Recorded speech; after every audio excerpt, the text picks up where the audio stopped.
Okay. We are live.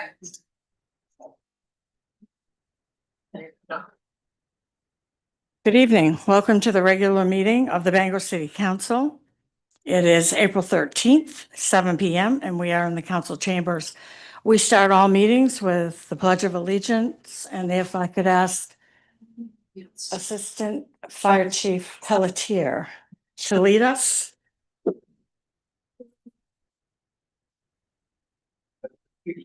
Flag of the United States of America, the republic which stands one nation under God, indivisible, with liberty and justice for all.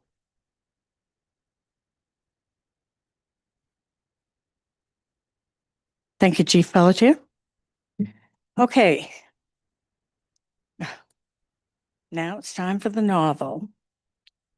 This is the portion of the meeting set aside for general public comment directly related to city business for matters that do not appear on this evening's agenda. Public comment requires a person to state your name and whether you are a resident of Bangor. The City Council has adopted a public comment policy that we will adhere to. Statements during public comment should respect the dignity and seriousness of the proceeding, and individuals will be restricted to speaking once. Obscene, truly threatening, or overly repetitive comments will be deemed out of order and will be interrupted and removed. Topics that are considered out of order also include matters that are in litigation, individual employees or employee groups discussing matters for which complaint or grievance procedures are in place, personal disputes between the speaker and another resident not germane to city business, support for or opposition to any candidate for political office, and personal complaints pertaining to individual city employees. There is a time limit of 3 minutes per speaker, and the total time allowed for general public comment regarding city business will be limited to no more than 1 hour. The public comment period is for City Council members to listen and not to respond or debate with persons. If you do not live in Bangor or own property in Bangor, please allow those who do to have the opportunity to speak first. If you'd like to offer comment on any item directly related to city business not appearing on the regular agenda, you may approach the podium.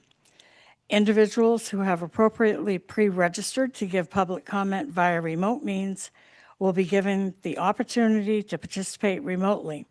Alternatively, councilors may be reached via email at councilors@bangormaine.gov. A link to the adopted public comment policy can be found on the city's website. Excuse me, Council Chair. We need to do a roll call vote for attendance. Yes, we do. Go right for it. Actually, everything has to be roll call tonight. Correct. Okay. Councilor Beck, Present. Councilor Carson, Present. Councilor Dean, Present. Councilor Falloon, Present. Councilor Fish, Here. Councilor Leonard, Alive and well. Councilor Maller,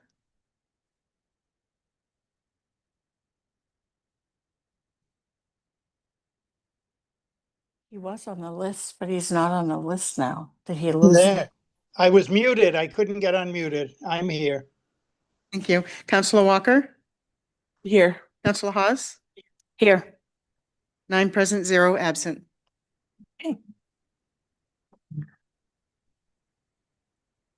Do we have anyone wishing to make comment?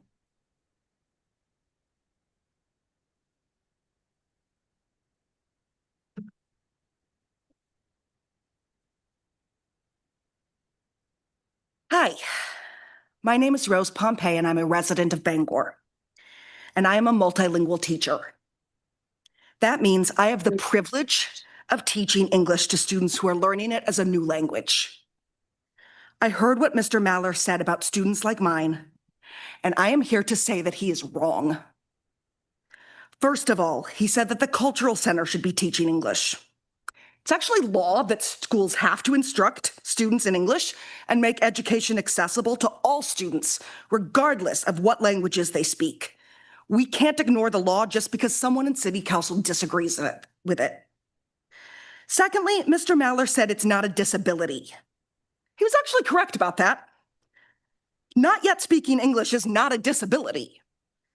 That is why I am not a special education teacher, and my students learning English do not get instruction from a special education teacher, unless they also happen to have a disability. I'm not sure what point he was trying to make in saying that it's not a disability. Possibly that we don't have a legal responsibility to provide services. Again, we do have a legal and moral responsibility to teach English and to teach all students who live in our city. Mr. Maller also said they are probably illegals anyway. Number one, many of the students here in Bangor are refugees. That means they are here legally. Bangor chose to welcome Bangor chose to welcome refugees, and we need to stand by that decision. Number two, people can't be illegal. They can be here without documentation and without legal permission, but they themselves cannot be illegal. Number three, it is illegal for our schools to ask the legal status of our students. It is not our business. We educate all students in our city, regardless of what their status may be. My students come with knowledge of other cultures and other languages that adds to the richness of our student body. We are stronger as a school and stronger as a city with these different perspectives. I am lucky to work with amazing students who want to be in school, who want to learn English. And again, I believe we have the moral responsibility to ensure they get the very best education the city of Bangor can offer. Mr. Maller is wrong, and hate like this has no place on this council. Thank you. Thank you.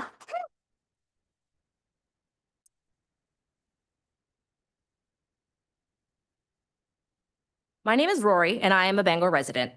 Let me be very clear about why I'm here. What Councillor Maller has positioned is not neutral policy, nor is it simply a disagreement over resources. Making statements about limiting the ability of marginalized groups to gain access to the education they need in order to integrate and function within society while holding power over access to resources as a white man is an act of white supremacy. When a white public official uses his power to argue for limiting marginalized and immigrant communities' access to education while making baseless, unsupported, overgeneralized claims that they are probably all illegals anyway, he is participating in a long and deeply documented tradition of white supremacist politics in America. This is the same logic that white politicians have used for generations to deny Black children education, segregating schools, restricting immigrants' access to public services, and treating marginalized communities as inherently undeserving of full participation in society. It is the same political logic used by fascists and Nazis. First scapegoat a vulnerable group, then dehumanize them, then portray them as a threat to the nation, then use that manufactured fear to justify exclusion and denial of human rights. The United States Holocaust Memorial Museum explains that Nazi propaganda worked by adapting lies, stereotypes to dehumanize Jews and blame them for Germany's problems, and warned that similar lies are still being repackaged and spread today with violent consequences. White supremacy in American politics has long operated through institutions, policies, control over who is allowed full access to education and resources. It has repeatedly taken the form of white officials using public power to decide which communities are worthy of support and which are to be excluded. George Wallace, an avowed segregationist, stood in the doors of the University of Alabama and blocked Black students from integrating. Pete Wilson backed the Proposition 187 to deny undocumented immigrants access to public education and public services.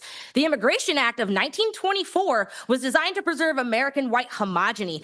This is the political tradition Councillor Maller's rhetoric belongs to, a white supremacist tradition that scapegoats marginalized communities, casts them as threats, and uses access to education and resources as a tool of exclusion rather than justice. And that is exactly why this rhetoric cannot be brushed off as just words in our current political and social climate. This rhetoric reinforces and legitimizes the same discourses spread by racists, white supremacists, neo-Nazis, and fascists, and I'm I'm sure they're listening.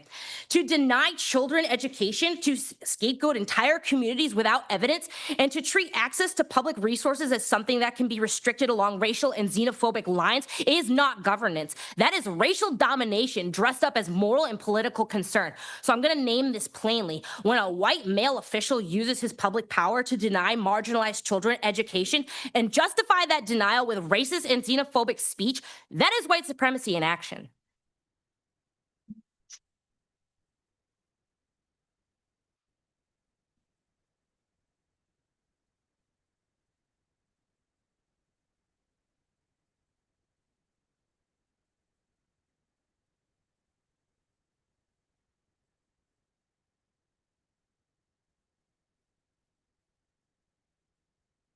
I Kirok. Kirok live in Bangor. Kirok promised keep remark brief. Kirok here to support Councillor Mahler. Mahler, very smart man. Him right about many thing. Councillors should listen to Mahler. Make him chair. This best way. Make much progress very fast. About teach English.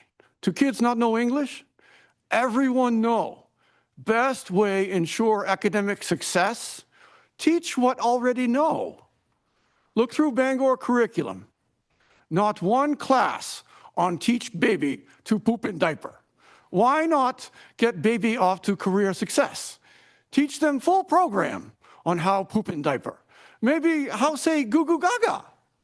Once complete program, test. Kirok bet. Very high percent.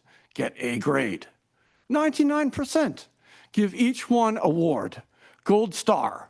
Then them on right track, academic success rest of life. Bangor become certified. Highest percent baby certified poop in diaper for whole country. Last proposal. When Kirok young, everyone all excited. Round wheel is best. Round wheel is best. When Kirok unfrozen from ice, find out surprisingly little further research in this area. Hardly any further research on optimal wheel shape.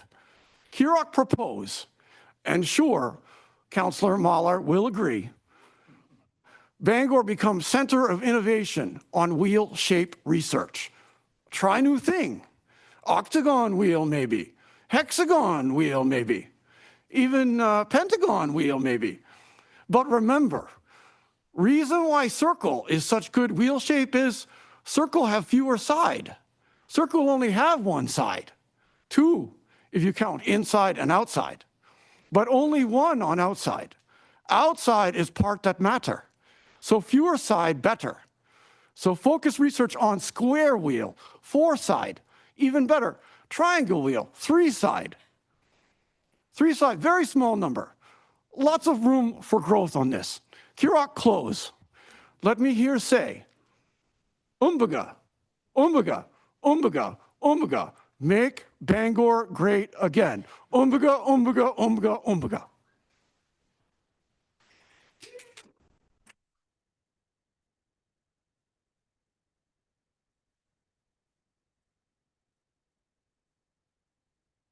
Hello, my name is Laura Whitman. I'm a multilingual learner teacher. I live in Bangor, and I'm here to respond to Councillor Wayne Mailer. I've been a teacher for almost 30 years. I've worked with students in all grade levels. For those of you who may not know, ML, or multilingual, or English language learner, ELL, teachers, we work with students who speak a language other than English at home and who need help learning academic English at school. I've worked with students from around the world, and these students are like all students. They wonder if they studied for their quiz, how to open their locker, who they're going to play soccer with at recess, and where they put their pencil. Councillor Mailer is misinformed about the laws and regulations surrounding ML teaching. To begin with, the Supreme Court case, Plyler versus Doe, in 1982, stated that schools must provide education in a manner that allows students of non-English speaking backgrounds to access that information. In addition, that same court case determined that schools are prohibited from asking students their immigration status. Counselor Mailer stated that funding multilingual learners' education is not necessary as these students are not special needs. If the city council listens to his opinion, then Bangor will not be following the law. I would also bring to the council's attention that ignoring the law has costly consequences. In 2021, the Civil Rights Division of the U.S. Justice Department settled a lawsuit with Lewiston schools because Lewiston failed to provide appropriate and adequate English language instruction to English language learners, causing those students to have significant academic setbacks. That school system had to implement a series of reforms in order to address the inequity of English learners, including system-wide staff training, hiring of more ML teachers, and appropriate ML curriculum and materials. Again, it is important to follow the law. Some people have suggested that students should learn English outside of school and then attend school when they are ready to participate in the academic setting. ML teaching recognizes that students need to graduate high school in a timely manner. And in order to do that, students must learn content and academic English simultaneously. On a given day, an ML student solves math problems, discusses a story, explains a science procedure, and writes about historical events, just like any other student, but in a new language. The ML teachers work with the students and content teachers to make that content understandable, and also so that the student can communicate their learning in English. In addition to these legal and educational matters, Time is up. it was untrue, unhateful, and unkind. May I continue or no? No, that was your time. I'm sorry. Thank you.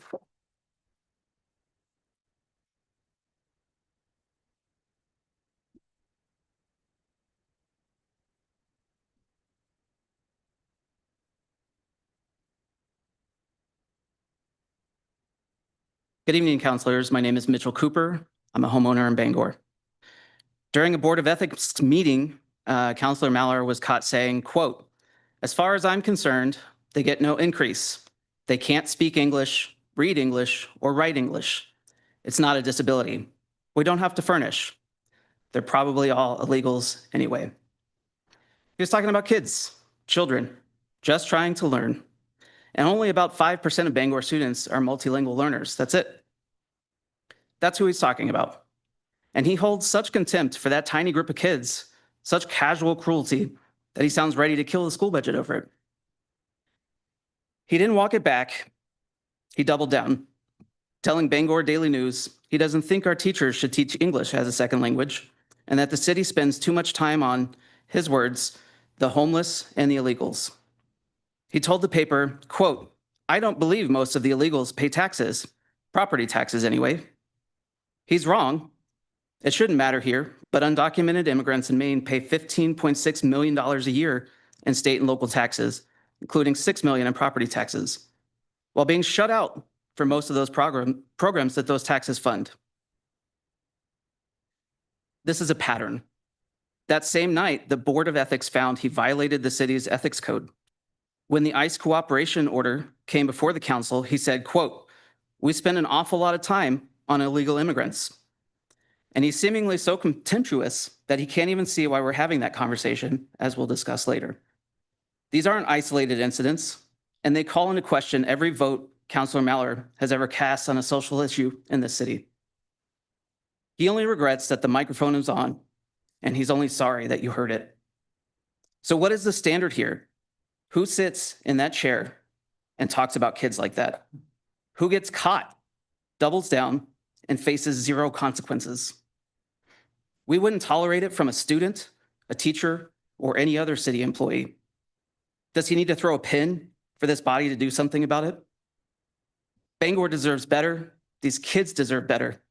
Councilor Maller needs to resign. Thank you.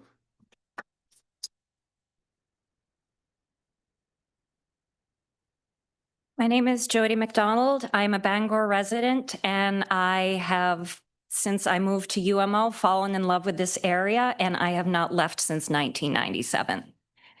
During that time, I worked for 17 years as a teacher, and some of the brightest moments were welcoming new students from totally different lands, whether they were immigrants, whether they were the sons and daughters of people that were just moving across the planet. It was honestly some of the most beautiful times in my classroom, seeing the other students act exactly as Americans should.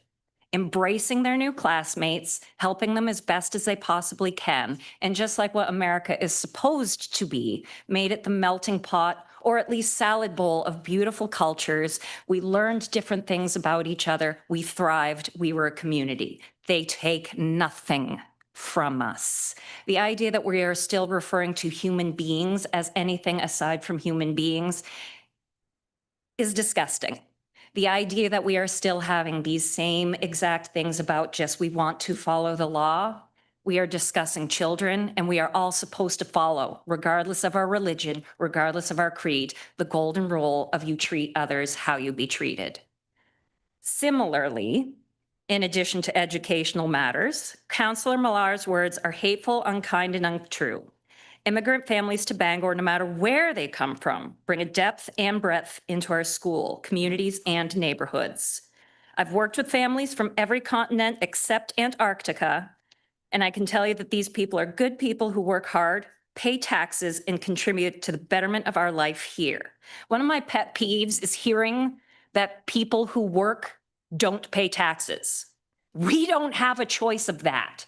These are absolutely citizens that are giving to our communities. These are citizens who are bringing children to be part of our communities, to make them richer, to make them thrive, to make them stay. Personally, those of us here have taught English language learner students who have gone to own businesses, work in medicine, various trades, retail, finance, gastronomy, or in pharmaceuticals. The purpose of public schools is to create learning opportunities for students to become well-rounded, educated adults, to discover and develop their strengths, to learn to work cooperatively with others, and to become productive members of society. Each student is deserving of a teacher's time, energy, and focus, no matter what language they speak at home. And with the last 20 seconds, this is an election year. We are having a hard enough time ensuring that we have the right to vote, a right that is withheld for women, for those of us who have names that have changed since we were birthed for whatever reflection. And I want our city council to not have ICE standing outside our voting centers, our polling centers. That is among the most un-American, yet very America in modern times attitude. Okay, thank you. Good evening. My name is Didier McCall, Bangor resident. I'm usually an extemporaneous, except when I have to quote statute and ordinance. I'd sent each of you an email earlier today, early in the morning. Nothing to read. Doesn't matter what language it's in. It's just two photographs. Section 291-38E. Sidewalks and esplanades. To stop, stand, or park a vehicle on any portion or part of a public sidewalk or esplanade, except for temporary overflow parking at the municipal golf course on the esplanade between Webster Avenue and existing parking lot, and on designated portions of the golf course property located south of Webster Avenue and west of the Bangor Hydro Station. I live in the tree section of Bangor on Somerset and Essex between John Baptist High School and Lincoln Public School. The photographs that I sent you, I did not have to walk far from that. The first one was half a block west of me, and that's a section that the students going to John Baptist High School would have to walk out in the street because cars are always parked on the sidewalk there. The ironic portion of that is that on the very same plot that house is on, part of their land, there's space for 3 cars to park off the road, but they're always parked there. On the second photograph was 2 blocks east of me, and that is there's 3 cars and a equipment truck that's always parked there, and that is half a block from Lincoln Public High School. So parents walking their children home from school or kids walking by themselves have to walk out into the street. I see many residents who are older than me, It's possible, I know. I see many residents who are older than me, residents who are less mobile than me walking their dogs. They like to walk the dogs over to Chapin Park, which is right across from the Lincoln Public School. They have to walk out into the street around these cars, and someone who doesn't have a whole lot of neck mobility has to be turning around. Is there a car coming? Am I going to get killed simply by walking my dog? Is that going to happen? So, and this is not something that needs to be changed. No wording needs to be changed. This is something that needs to be enforced. This is, so I'm not asking for anything other than something to be enforced in that. And by the way, I am the son of immigrants, and English is my second language. Thank you. Hi, my name is Katie Coe. I'm a resident of the city of Bangor. When asked about his hot mic comments, Councillor Wayne Mallor said, "Why are we teaching English as a second language and taking away from teaching English to our regular citizens? It seems we're spending too much time on the homeless and the illegals and disregarding the citizenry. We are teaching English as a second language to be in compliance with state and federal law, a law he says is so important when it comes to compliance with ICE. Regardless of his hypocrisy, helping ESL students doesn't take a thing away from our regular English classes. We are teaching English as, we need both. We support both. Why do you think helping one group removes help from another? Helping the unhoused and the ESL learners helps our citizenry because they are our citizenry. Helping them is not just in line with the law, it is also the right thing to do. I'm ashamed of the way he talked about people, about children. He has a responsibility to the people of this city, to all the people of the city, not just the ones that look like him. We should be better than this. I don't know how to teach adults how to have empathy. I am frustrated with my inability to make people care about their neighbors, to care about people who look differently or think differently than themselves. Councillor Mallor's comments are out in the world and they reflect poorly on all of us.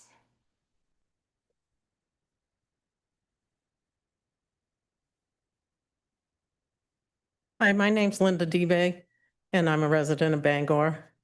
And I wanted to talk about the mess in front of the public library. People don't dare to take their children.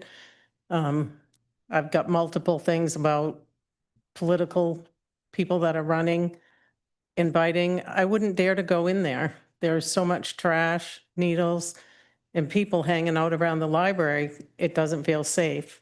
People have said to me, I was going to take my grandchildren to the library, but I don't dare. The other day, I went over to Westgate Service Center and they were picking needles up because they had called the Bangor police because there were so many needles between them and the healthcare mall. And they were told that they needed to get online because they had sent that out. And he said, can you just give me a number? I've got people waiting. And they said, no, you have to get online and do that. I think if we're going to have programs, it needs to be educational programs, but I think we need to make the city safe for everybody. And I think we need to be able to go to a public library or city hall or any public building. And I think that we need to clean up in front of those buildings. I think it's a fine line between enabling, and now that they're going to close the warming centers, there's going to be 200 more people out there. I think we need to, there's a fine line between providing the assistance that they need and enabling them. And I think we need to enforce some rules that public buildings, there needs to be an open area in front of that so the public that pay to help keep these things going can utilize the services. And so I think we need to look at how much are we providing, how much are we encouraging. I think some of the monies that we are using to provide food, clothes, warmth, which every American is entitled to. I think some of the money, we need to look at recruitment for social services, for case managers. A 90-year-old woman died and her 60-year-old son has some health issues. It took us 6 months to get him a case manager and 3 months to get him a place to live because he didn't have a drug problem. He might have a drinking problem, but he didn't have a drug problem. So I think we need to see if we can invest some money into providing the services to help people to rehab and get what they need. instead of providing the things to maintain the lifestyle. And we say, you know, we don't have mental health place and there's no funds for that. Well, we need mental health places because just because they don't want to follow the rules, they don't have the mental capacity to do that. They have a mental illness and we need to treat the mental illness. So.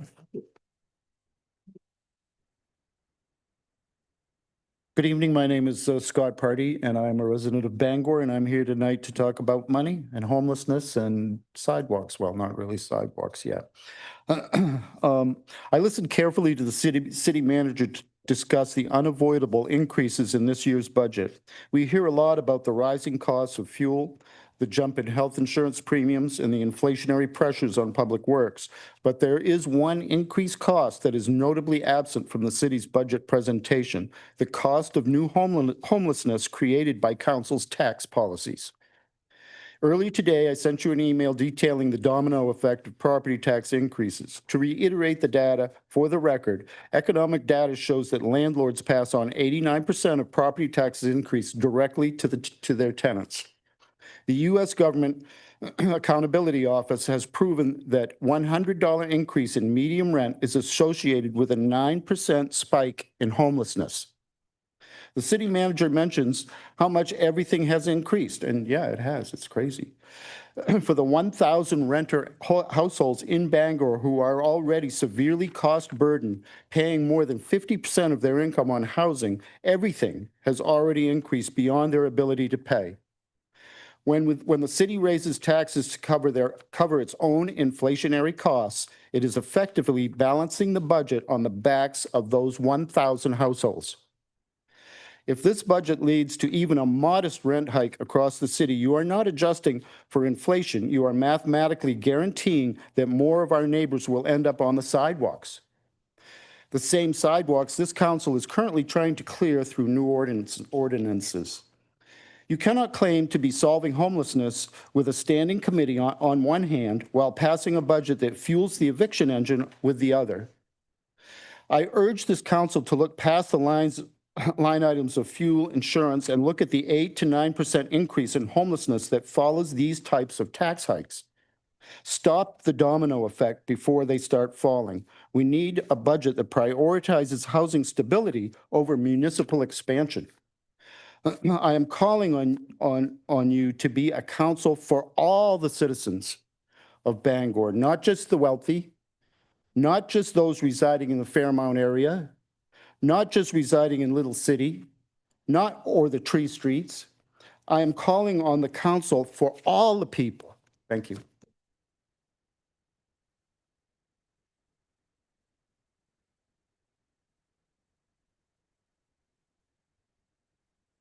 Hello, my name is Leo Vaccarello. I am not a resident of Bangor.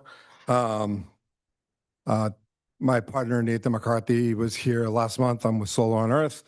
I just wanted to swing by and just come by and talk to you real quick. He had talked to you about the community solar program, how it could save the city approximately $200,000 a year.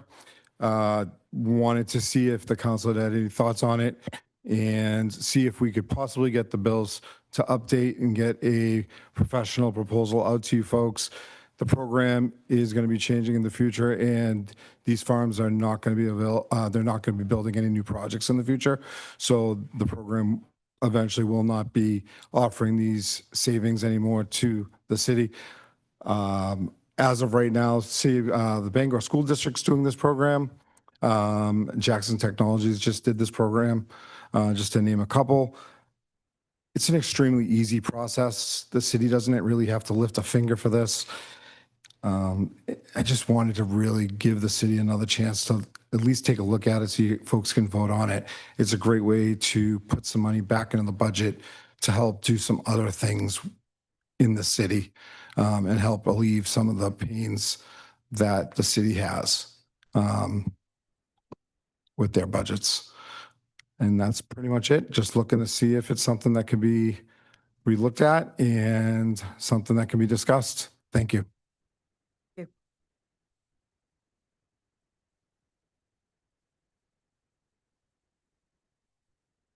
Adam Baker, Bangor resident. All my words are my own thoughts and we do not reflect any committee.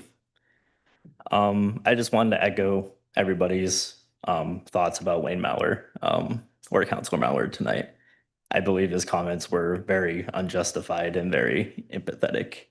As someone who leads with empathy or who lives by that, I just need to speak against it, and I appreciate everybody speaking against it or speaking with me. Yeah, I just believe there should be repercussions for words, for hateful words like that. So thank you. Thank you. Is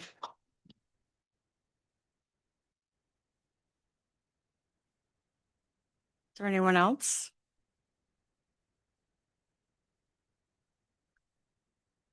Hi, my name is Maeve Durkee. I'm not a Bangor resident. I'm an Orna resident, but I'm coming here to both comment on Council Mallard's words I think that are really unjustified and betray a kind of the wrong attitude for city government. And then I'd also like to say that I support one of the ordinances that are before the council tonight, the Employee Authority and Immigration Matters. I think it's really important that people be able to not comply with the ICE regime. Thanks.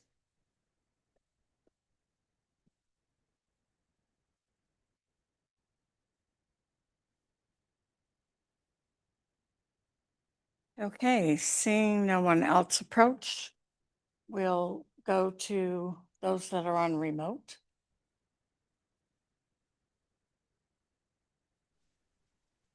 Hello, can you hear me? This is George Lance. Yes, we can hear you. Go ahead. Okay, thank you. Thank you. Chair and councilors, this is protected First Amendment speech on a matter of city governance, and I will use my time to criticize the conduct and fitness for office of elected officials. At the January 12th meeting, I was cut off at 2 minutes and 2 seconds. While calm and within time, at the exact moment I began addressing a counselor's public record. That is not rule enforcement, that is viewpoint discrimination, and that pattern is continuing. At recent meetings, I have properly registered for remote participation, had my hand up, and was ignored on specific agenda items. I signed up the right way online, but you guys still continue to ignore my hand being raised on items, which is against your rules. That's not a neutral time restriction, that's denial of access to the forum on those specific topics. When the council allows comment on agenda items, it can't selectively refuse to recognize speakers who have properly requested to speak on those items. That is unequal access to the forum, raises First Amendment issues. Now returning to the substance, the public has the right to evaluate judgment, temperament, and conduct of those who hold power over them. Councillor Joseph Leonard's conduct, as publicly reported, includes throwing an object at a member of the public during a disagreement. This reflects a serious problem with tolerance for dissent and respect of citizens. Councillor Angela Walker's criminal history is part of the public record, and the public has the right to consider that record when evaluating the judgment of her fitness for office. Those are not personal attacks, and that's the core issues of governance and public trust. And yet, when a citizen attempts to raise these issues, they're cut off, labeled out of order, or ignored entirely. It's not neutral enforcement. That is a pattern of suppressing criticism. At the same time, this council enforces very vague rules of dignity and seriousness. And when outside organizations such as the Anti-Defamation League influence governments and label and restrict speech, that raises serious concerns about pressure local bodies use to suppress lawful citizens' criticism of Jews or genocide or usury. The First Amendment exists to protect criticism of those in power. The law is clear. For the record, here's one sentence of protected but potentially controversial speech. The Jews have too much control over our government, and we need to assert.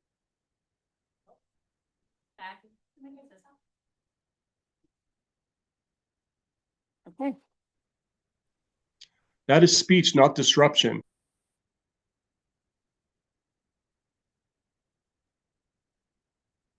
Is he speaking when he's muted?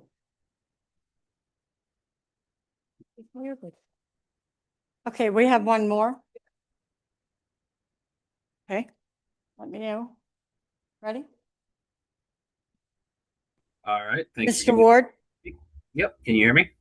We sure can. All right, great. I got 3 minutes. All right, good evening, Mayor, City Councilors, citizens of Bangor. I'm here in city business to strongly condemn the City of Bangor's official support for Pride Month. You put up pride flags on public property, paint the rainbow sidewalks and crosswalks using city crews, promote the Pride Parade, and have our police departments escort and protect that event. The city is using taxpayer money and public resources to celebrate degenerate sexual behaviors the radical left forces on our community. Studies like the Bell and Weinberg documented that 28% of gay men have had over 1,000 lifetime sexual partners, with 79% saying over half their partners were complete strangers. City business? Yeah, I've raised that point of order. No. Doesn't need to do with city business. Are you going to let me continue to speak, or are you going to continue censoring speech? Thank you. Okay, we're censored. All right. I believe that's all that's on the list that has the hand raised. Okay. Well, thank you for those that had public comment. We now will be moving on to the consent agenda. Madam Clerk. Minutes of Bangor City Council regular meeting of March 23rd, 2026. 26-122 order authorizing the sale of 10 Hersey Avenue in the amount of $25,000 to Back 40 Builders LLC. 26-123 order authorizing the execution of a municipal quitclaim deed for real estate located at 44 Mount Desert Drive. 26-124 order authorizing the sale of 75 4th Street in the amount of $14,950 to Back 40 Builders LLC. 26-125 order authorizing the sale of 117 4th Street in the amount of 17,900. I'm sorry, this is not right. Is it? Oh, yes, it is. I'm sorry. Amount of $17,900 to Back 40 Builders LLC. 26-126 order authorizing the execution of a municipal quitclaim deed for real estate located at 611 Broadway. 26-127 order authorizing the execution of a municipal quitclaim deed for real estate located at 825 Broadway. 26-128 order authorizing the execution of a municipal quitclaim deed for real estate located at 829 Broadway. 26-129 order authorizing the city manager to accept $2,050.64 in funds as a result of a state criminal forfeiture. 26-130 order authorizing the city manager to accept $6,032.50 in funds as a result of a state criminal forfeiture. 26-131 order authorizing the purchase of a 7,000-gallon jet A-fueler from Skymark Refuelers LLC in the amount of $428,000. I'm done. I say we allow the city clerk to continue. Yes, she may continue. In the amount of $428,850 for use at Bangor International Airport. 26-132 order authorizing the purchase of a new ambulance from Autotronics for the amount of $471,703. 26-133 order authorizing the city manager to apply for funding from the Department of Transportation Small Community Air Services Development Program in the amount of $500,000 to improve air service. 26-134 order authorizing the purchase of a vehicle wash system from Maintenance Tech Inc. in the amount of $430,186 for washing all city vehicles. 26-135 order authorizing the city manager to execute a memorandum of understanding with Wabanaki Public Health and Wellness for a syringe waste program in the amount of $60,300. 26-136 order appointing members of the Voter Registration Appeals Board. Chair, I make a motion on the consent agenda. Second. Okay, the consent agenda has been moved and seconded. We will have a roll call vote. Councillor Beck? Yes. Councillor Carson? Yes. Councillor Dean? Yes. Councillor Falloon? Yes. Councillor Fish? Yes. Councillor Leonard? Yes. Councillor Mallor? I vote yes. Thank you. Counselor Walker? Yes. Counselor Hawes? Yes. 9 yes, 0 no.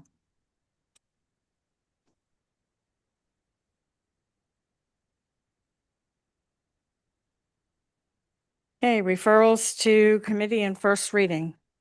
Madam Clerk. 26-137.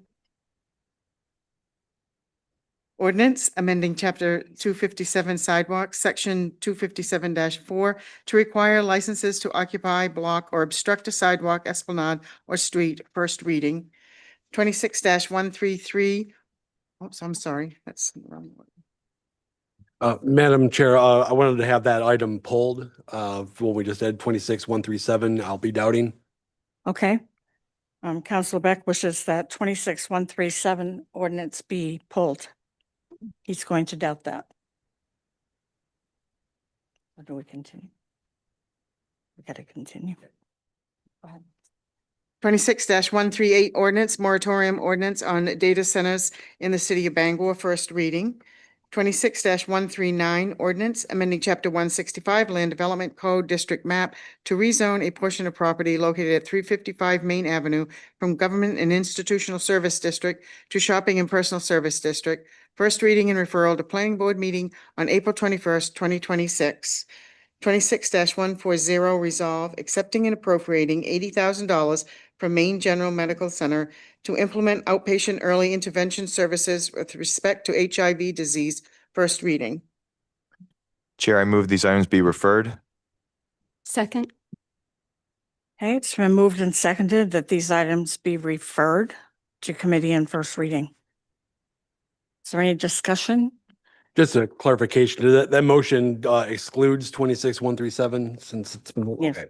that was pulled. Counselor Floom? Yes, okay, hopefully I'm doing this right, sorry. Regarding item number 26-138, I move that the council waive the requirement of reading on 2 separate days for this council ordinance. Second? Okay, it's been moved and seconded that the moratorium ordinance 26-138 be waived for second reading. Is that correct? Is that what you said? Yeah, we need a roll call vote on it. Yep. But that's what it was for, right? To waive the second reading. To waive reading on 2 separate 2 days. separate days. Yeah. Okay. Madam Clerk, you're getting your workout tonight. Counselor Beck? Yes. Counselor Carson? Yes. Counselor Dean? Yes. Counselor Falloon? Yes. Counselor Fish? Yes. Counselor Leonard? Yes. Counselor Mallor? Yes. Counselor Walker? Yes. Counselor Hawes? Yes. 9 yes, 0 no. Okay, so we still have the rest of them to deal with. Yes, Counselor Floom. Madam Chair, I move passage of item number 26-138. The proposed ordinance would establish a 100-day moratorium on the development of data centers in the city of Bangor. The city of Bangor is suddenly experiencing increased development pressure from data centers, which are a rapidly growing and evolving land use that typically requires substantial electricity and water usage for cooling and related operations, often generate air, water, and noise pollution, and can take up very large amounts of land. Because this development pressure was unanticipated, existing ordinances and development standards do not adequately address the unique infrastructure demands, environmental impacts, impacts to neighboring property owners, and operational characteristics of data centers. Therefore, the City Council finds that a moratorium of 160 days is necessary to develop and implement the necessary amendments to the Land Development Code to accommodate and mitigate negative impacts from this development pressure. Second. Okay, ordinance 26-138 has been moved and seconded. We will have a roll call vote. Counselor Beck? Yes. Counselor Carson? Yes. Counselor Dean? Yes. Counselor Falloon? Yes. Counselor Fish? Yes. Counselor Leonard? Yes. Counselor Mallor? Yes. Counselor Walker? Yes. Counselor Walker, Yes. Counselor Hawes, Yes. 9 yes, 0 no. Ordinance 26138 has passage. Next item? We have to do a vote for the two remaining items on referral. Point of order. Yes. There, did we do the vote on the rest of the items? Not We yet. didn't do the vote on the rest of the items, yeah, so. That's what she just asked, right? Yeah. She says- She just asked that. Whew. Did I speak on 26140? 26140? Yes, you'd speak on it. I know, but go ahead. What's the reason? Good evening. My name is Scott Party again, or still. I'm speaking to formally request that the $80,000 intended for HIV early intervention services be declined in its current form, or that an equivalent amount of city-controlled health resources be returned to the opioid settlement fund. This request is not a reflection on the quality of work performed by Bangor Public Health. On the contrary, the department does a commendable job. However, there is a growing concern regarding the concentration of diverse funding streams into a single department, often at the expense of other community-based initiatives. We must look at the precedent set by Penobscot County. The county specifically moved to exclude groups from certain funding cycles if they had already received allocations from the opioid settlement funds. This was done to ensure that resources were not stacked in one area while other critical needs remain underfunded. This council's own committee acknowledged the significant resources already dedicated to public health when it issued over $500,000 from the opioid settlement funds to that department for this same exact stuff. By continuing to funnel additional grants like this $80,000 into the same department for services that overlap with settlement's goals, mental health, housing, and substance use support, we are ignoring the committee's own logic of distribution. The opioid settlement account was created to address specific devastating crises. Every dollar that public health receives from external sources, like the Ryan White Foundation, should be seen as an opportunity to free up settlement dollars for other community organizations that have not yet received any support. We need to put these funds back where they belong. If Bangor Public Health is receiving new federal or medical center pass-throughs, we should use that as a reason to return a portion of their previous settlement allocations back into the general opioid settlement pool. This ensures that the money meant for the opioid crisis is distributed broadly across the community rather than being consolidated within a single city department that is already well-resourced. Thank you.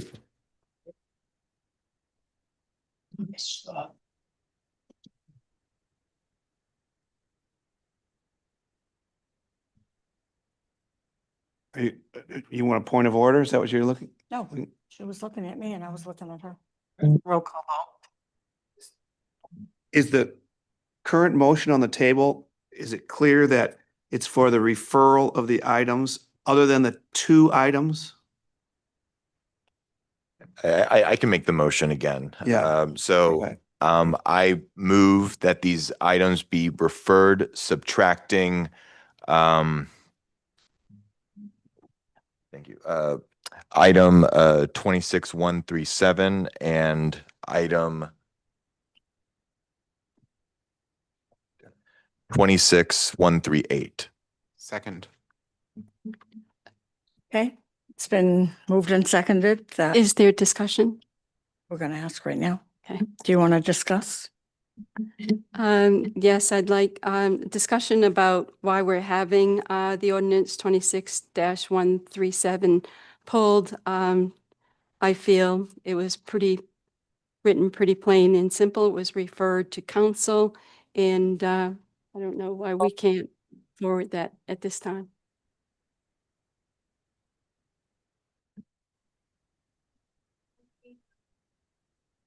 Well, just a point of order, since that item has been pulled out and it's going to be motioned separately, I think that would be the more appropriate time to speak about it. Chair, I would suggest that the item that has been pulled is going to go next on the agenda right after that. So Yeah. that's when it would be I would agree that's the appropriate time to speak on it. Sure. Thank you. So we have just 2 items here. Counselor Beck? Yes. I'm sorry, what we have is a motion to refer all of the items except for those 2. Has the motion been seconded? Okay. It has been. Counselor Carson? Yes. Counselor Dean? Yes. Counselor Falloon? Yes. Counselor Fish? Yes. Counselor Leonard? Yes. Counselor Mallor? Yes. Counselor Walker? Yes. Yes. Counselor Hawes? Yes. 9 yes, 0 no.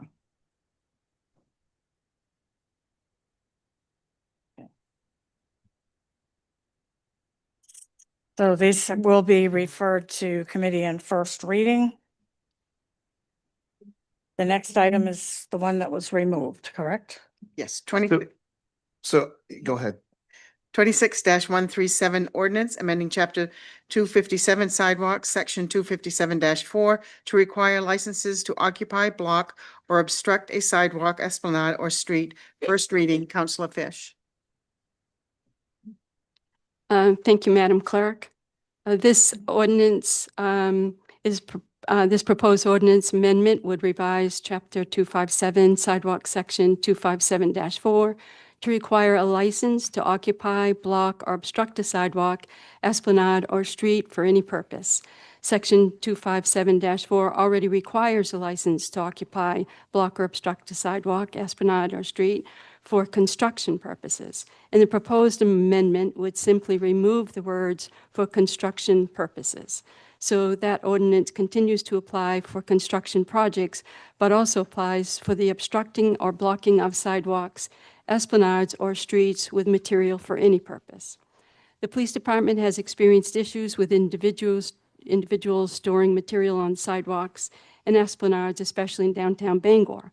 The storage of materials on sidewalks and esplanades in the city at times leads to pedestrians stepping off the sidewalk and into the street to maneuver around blocked portions of the sidewalk or esplanade. At other times, pedestrians attempt to walk over or through the materials blocking the way. The goal of this modest ordinance is to change and ensure that pedestrians are able to safely use the city sidewalks for walking without having to step into the street or walk over those or through those materials. This ordinance amendment would also clarify that the Police Department and Code Enforcement Division are authorized to enforce the ordinance. Violations of this ordinance are subject to civil and not criminal enforcement. Point of order, Chair. Yes. The policy of the city has been to have public comment at second reading, not first reading. And so I would just suggest that is the policy and that the chair direct that public comment should be had at second reading. The chair is, makes the decision. Yeah, sure. That has been the policy that they are commented on at second reading, and that's when we would be taking for this. Okay. Point of order. Yep. Could we also make that so that in the future, we do not allow certain individuals to speak at first reading?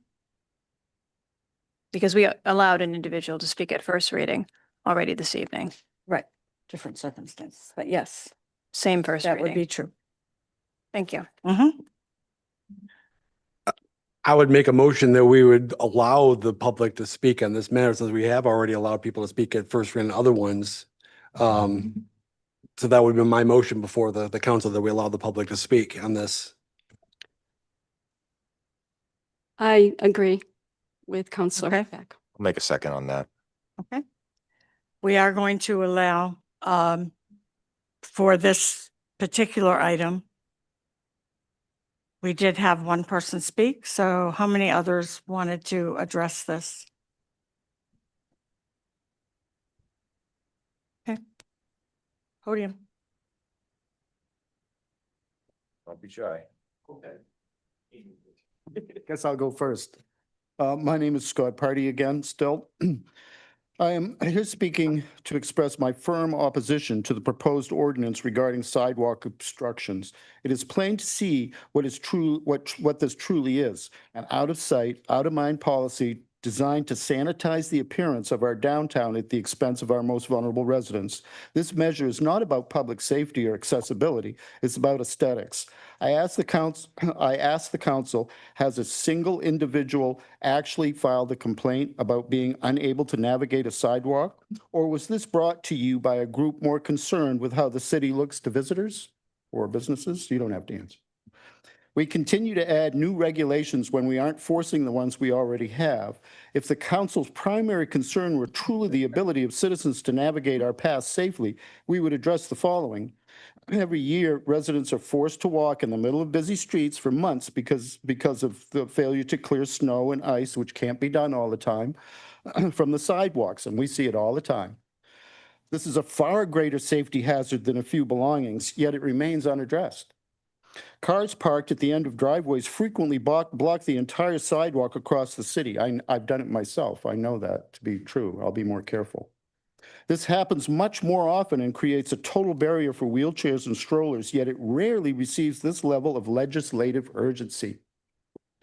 This past Saturday, I was on Harlow Street in front of the library. There were several individuals there with belongings. While some items were on the grass and a few were on the edge of the sidewalk, anyone could have easily walked or wheeled by them with great ease. There was no obstruction of the public way, only a reminder of a human crisis that some find unpleasant to look at. And yes, it is hard to look upon. It is hard to look upon. Appearance. The timing of this ordinance is telling. Having recently established a standing committee on homelessness, the city now seems to focus on ensuring the population is no longer visible. Removing people from the public eye does not solve the problem that simply hides it, so the council can pretend it has gone away once the sidewalks are clear. This ordinance is a solution in search of a problem. It targets a specific group for existing in public spaces while ignoring the systemic failures like snow removal, housing cost, all the rest that I've already talked about, that actually impact pedestrian safety. I urge the council to reject this message and focus on the real solutions rather than aesthetic cleansing. Thank you.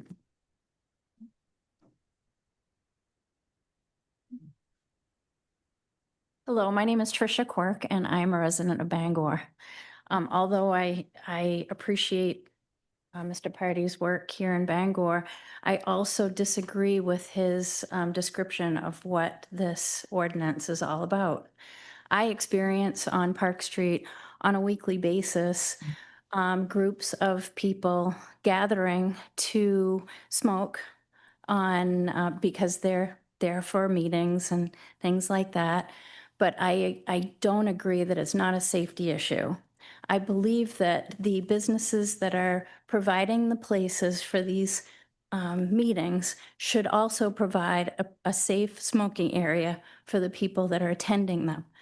I see on a regular basis the teenagers, and I say female teenagers, from John Baptist High School trying to navigate the sidewalks on Park Street, and I do believe it's a safety issue. It's not trying to cleanse the sidewalks. It's a safety issue for these young people to be trying to walk through the barricades that are on our city sidewalks right now. If you've been down on Harlow Street today, there are 2 tents that are on the sidewalk. I believe they've been told that they can't camp on our city parks, but now they're camping on our city sidewalks. And as a woman trying to exercise downtown, I don't know what to expect when I walk by or I run by these tents. And I believe that it is a safety issue and it's not just a cleansing of our sidewalks. So please, City Council, when you're thinking about this ordinance, keep this in mind. Thank you.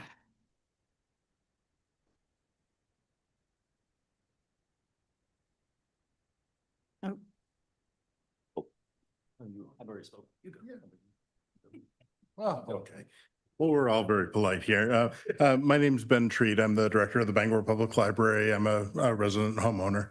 I'm coming here tonight in my capacity as library director, so I'm not here to tell you what to do. I'm here to provide you advocacy in the form of my factual experience of working at the library. I also consider bringing Where the Sidewalk Ends by Shel Silverstein, but that didn't seem like it was appropriate to them. When people tell me their stories of coming to the library, it's frequently, especially from a particular generation, a story about walking to the library, biking to the library, coming to the library, and that golden look that they have in their eyes when they're talking about that experience of the independence of being able to go to the library as a child is something that is an important memory for them. And so I think sidewalks do matter on a lot of different levels, and that golden experience that people have of going to our downtowns and experiencing our downtown in Bangor and experiencing that independence is important.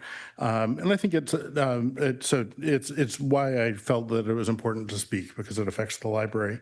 So just talking about our experience, when library staff tell people to get off the property because they're smoking or put out the cigarette, people walk at the shortest distance they can, which is what any of us would do, right? This isn't a criticism. This is just a fact. Like, they walk the shortest distance they can to the sidewalk, the next place where they can smoke. So you have a gathering of people, could be 2 people, could be 5 people, gathering to smoke at the end of the walkway. And so then when library staff, the greeters, tell folks, well, can you clear out the end of the walkway so that people can walk into the library? They move a little further down the sidewalk, but you still have a group of people smoking, and so there's occupying the space there on the sidewalk in a way that really is obstructing people's ability to walk up and down the sidewalk. Now, some cases there's going to be baggage involved, and that would be relevant to this ordinance. Other cases there's no baggage involved, but this is part of the day-to-day experience that we witness. Then people might have to leave the park when it closes at 10, right? And so when people leave the park when it closes at 10, they aren't going miles and miles away. They're going to the sidewalk, and so they're occupying, as Ms. Quirk mentioned, they're occupying the space right in front of the sidewalk, or in front of the library on the sidewalk. So this is a thing that we're seeing over and over in the library. We do hear complaints, and I know you hear complaints too from the public about that. And this ordinance does relate to that subject matter. Thanks very much. Adam Baker, Bangor resident. All my words are my own and do not reflect any committee. I'm just speaking here to advocate that you vote no on this. As soon as I heard it last Monday when I was here, I just instantly thought of the homeless here and how it to me, it feels like it's targeting them, underlining, even though it doesn't say it outright. Instead of even voting on it, I would urge the council, if you do want to change this, to just start from scratch and just start with a brand new ordinance that doesn't muddy anything with the construction materials, and just, instead of being confusing, just start from a new slate and just work from there if you really want the change. Thank you. Hi, I'm Katie Coe. I'm a resident of Bangor. What I hear when I hear people talk about this is a lot of frustration about a lack of a particular resource. We don't have a place for people to be that isn't the library. We don't have a place for people to store their belongings besides the sidewalk. We need to address those issues and not criminalize unhoused people, because a civil matter becomes a fine goes unpaid, and it becomes getting jailed. And then it's a lifelong process of getting yourself out of the prison, anyway, I'm not very eloquent on this, but what I'm hearing is there's a lot of frustration and a lot of difficulty. And instead of further criminalizing the unhoused, we should be thinking about what kind of resources we can set up that are alternatives to the library, that are alternatives to people storing their things on the sidewalk. And this can all be done in your advisory committee on homelessness, which you are forming. Why is this happening now? Why is this not getting referred to them? It's inappropriate to do this at this point in time. You're creating an entire committee for this. Let them do their jobs. Thank you. Despite what this looks like, I really hate public speaking, but I'm Jody McDonald again, resident of Bangor and a runner. I've been running for 20 years. I've trained for marathons. The only thing that has been unsafe for me, and I've had to run 22-mile loops, the only issue that has been a problem for me has been on sidewalks, people plowing and leaving all of their snow there, or cars there. Every single time that I've run downtown, it's traffic. It's people who are not stopping at stop signs, people who are trying to make a turn and not looking. I just wanted to put up there that it would be nice if everybody that has a demographic that has a car is as respectful as the demographic that right now is being blamed for a lot of issues of society. I was about this far from homelessness as a child, so I kind of speak up about this, that we need supports for society, just like, okay, we need supports for society as opposed to the blaming, as opposed to criminalizing people that may not have chosen this. Many people in the system are veterans. Many people that are unhoused were in foster systems and kicked out at the moment that they turned 18. I think we need to look at our community as our community, and we do need to spread resources, but it doesn't match the straight face test that this isn't yet another opportunity to break down a camping area. Don't love seeing them, but I'd rather treat people like people and give them the opportunities to heal and have their own homes. Because as a kid, it sucked. And receiving all of this outside feeling that it was my fault or my mom's fault, that's not what a community is.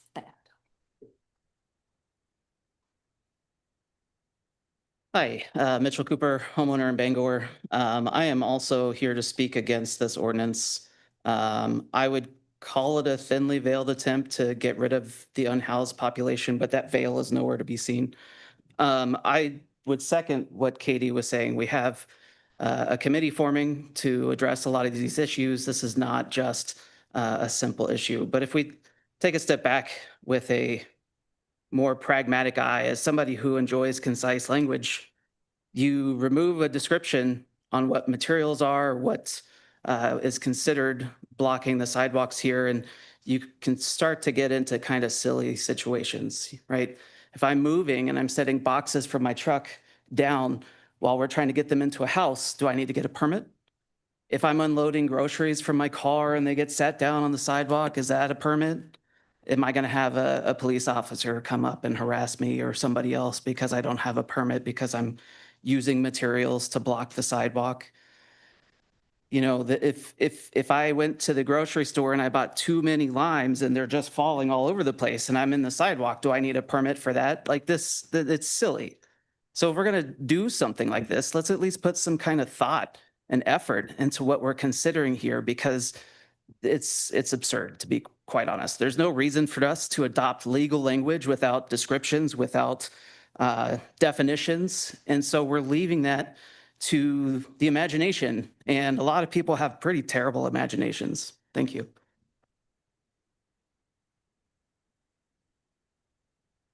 Didier McAuliffe, resident of Bangor.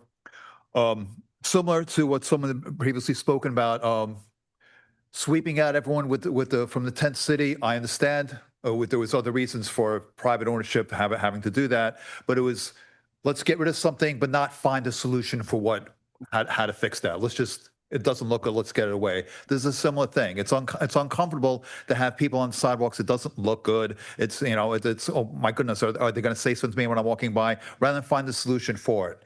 I find that taking away that simple phrase for construction materials is too broad a stroke, is going to create many more problems than probably people are thinking about. What if somebody's watching a parade and they have their baby carriage parked? Okay, they're going to need a permit for that.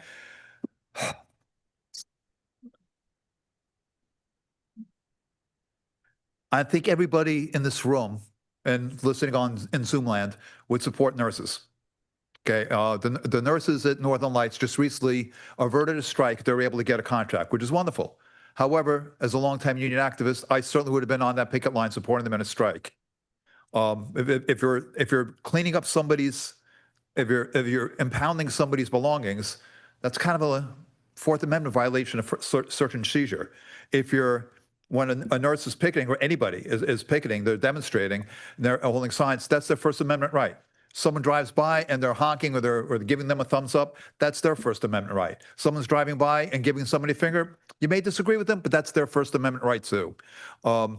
So this ordinance would actually be violating two constitutional amendments. So there is a solution for this, but we have a homelessness committee that's happening, and that's something that why don't we get some input from that before we go ahead and do something really quickly and realize how many problems it's going to create afterwards. Thank you.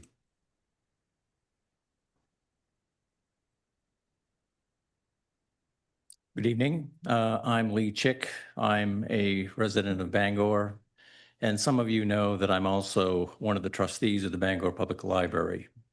I have no appetite for making the lives of people who are in trouble already more difficult, nor do I have appetite for asking the Bangor Police Department to now engage in a new process to enforce this proposal.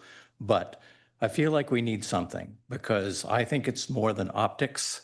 Many people see this as a safety issue. So whether this is the right proposal or not, I can't tell you. I know there are smarter people than me who are working on the issue of solving homelessness. But when I hear anecdotal evidence of people not coming to the library because they fear running the gauntlet that might be there and safety is an issue, we heard testimony earlier this evening just on that subject. So I'm not making this up. But the fact that some people, especially young families, find it difficult to come to the library when there are a lot of folks with housing challenges around, I think we need something to be able to at least take back the sidewalk around the library. I believe Ben and his staff have done an outstanding job of increasing the friendliness of the interior and of the sidewalk leading to the library, but I think we need a little more help around the library sidewalks. Thank you.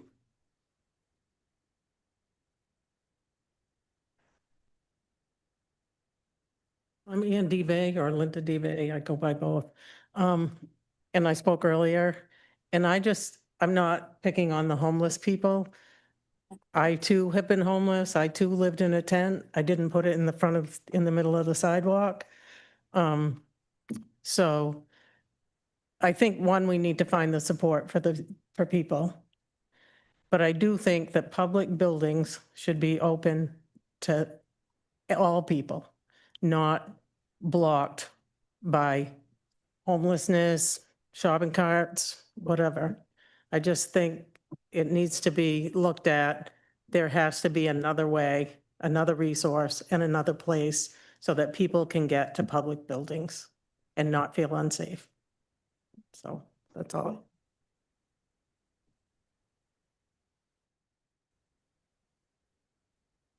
Good evening, councilors. First, thank you for letting so many of us who came to speak about this issue have an opportunity to do this, even though it's uncharacteristic and the first reading. My name is Monique Bouchard, and I'm a resident of Old Town, but I work here in the city of Bangor with Downtown Bangor Partnership. But I'm not actually coming in representation of that organization, but in my capacity for the past 10 years as a walking tour guide here in the city of Bangor. I've provided historic walking tours for the Bangor Historical Society, and also in the last 5 years for other guests who come and visit the city and local people as well. When I look at this ordinance, I'm coming from a very pragmatic perspective at the moment. There are a number of intersecting issues that cause people to need to congregate in places. And I will tell you that I have a very firm feeling that there's a strong difference between discomfort and a lack of safety when it comes to human beings. And there may be people who are very uncomfortable with people. It does not mean that they are unsafe. All that said, It is also not safe to have people on the sidewalk making it difficult for people to pass. I walk through the city with groups of people, and that's not necessarily common for everyone. So I recognize I'm sharing my perspective just because it's a little different. It's not just me and a person or just me by myself. It's fairly easy to navigate to a certain degree in many cases. In the summer, however, I navigate with a little caterpillar tail of about 20 to 30 people coming through the city of Bangor. They could be people who are residents. They could be people who are coming from the cruise ships, which are most common these days. When I'm introducing those people to the city and we walk through the city of Bangor, our experiences with other human beings are inevitably very positive, and people feel really good about the city. The places I don't love are when there are people, and this could be any people, I don't know what people's situations are when I see them in a place and they have, it could be a guitar, it could be a busker who's sitting in the middle of a sidewalk, it could be a person who is just hanging out with backpacks and things. But when I have two people with a walker and someone who's being supported by somebody else, because a lot of my clients are older folks, they're navigating already a fairly challenging urban terrain for them. To have people congregating, people can move when other people come, and they frequently do, right? We make a path. When people have things, it's harder to make a path. And that's the place where my reactions to people are a little different than maybe the solo person. Yep, so. Okay.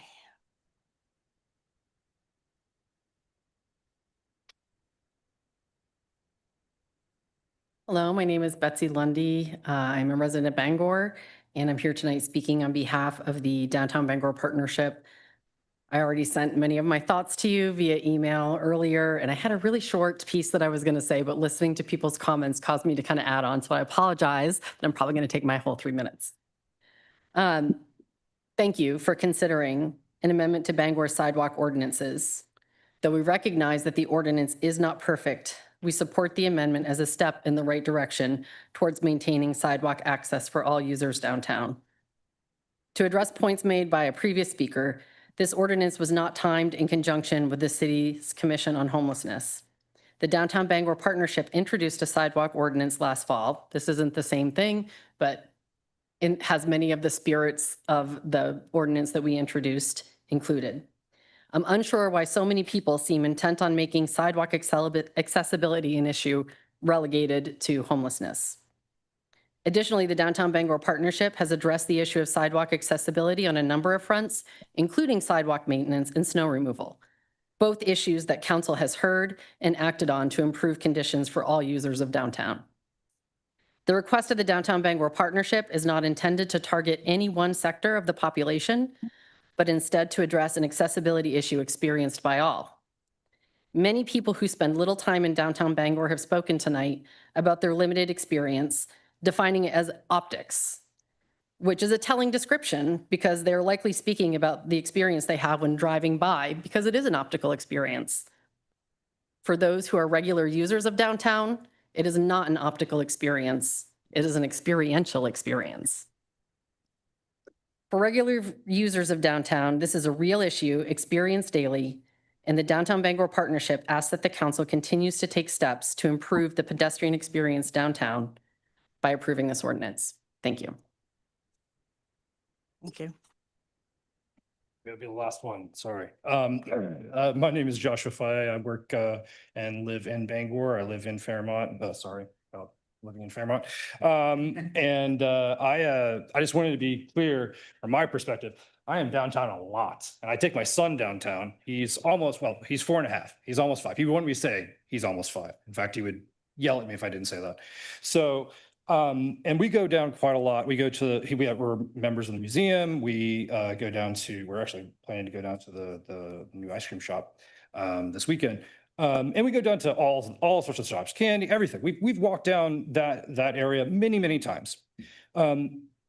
I just want to make it clear that, from my perspective, having lived experience in the downtown area, I understand where you're coming from. Many people may just be driving by.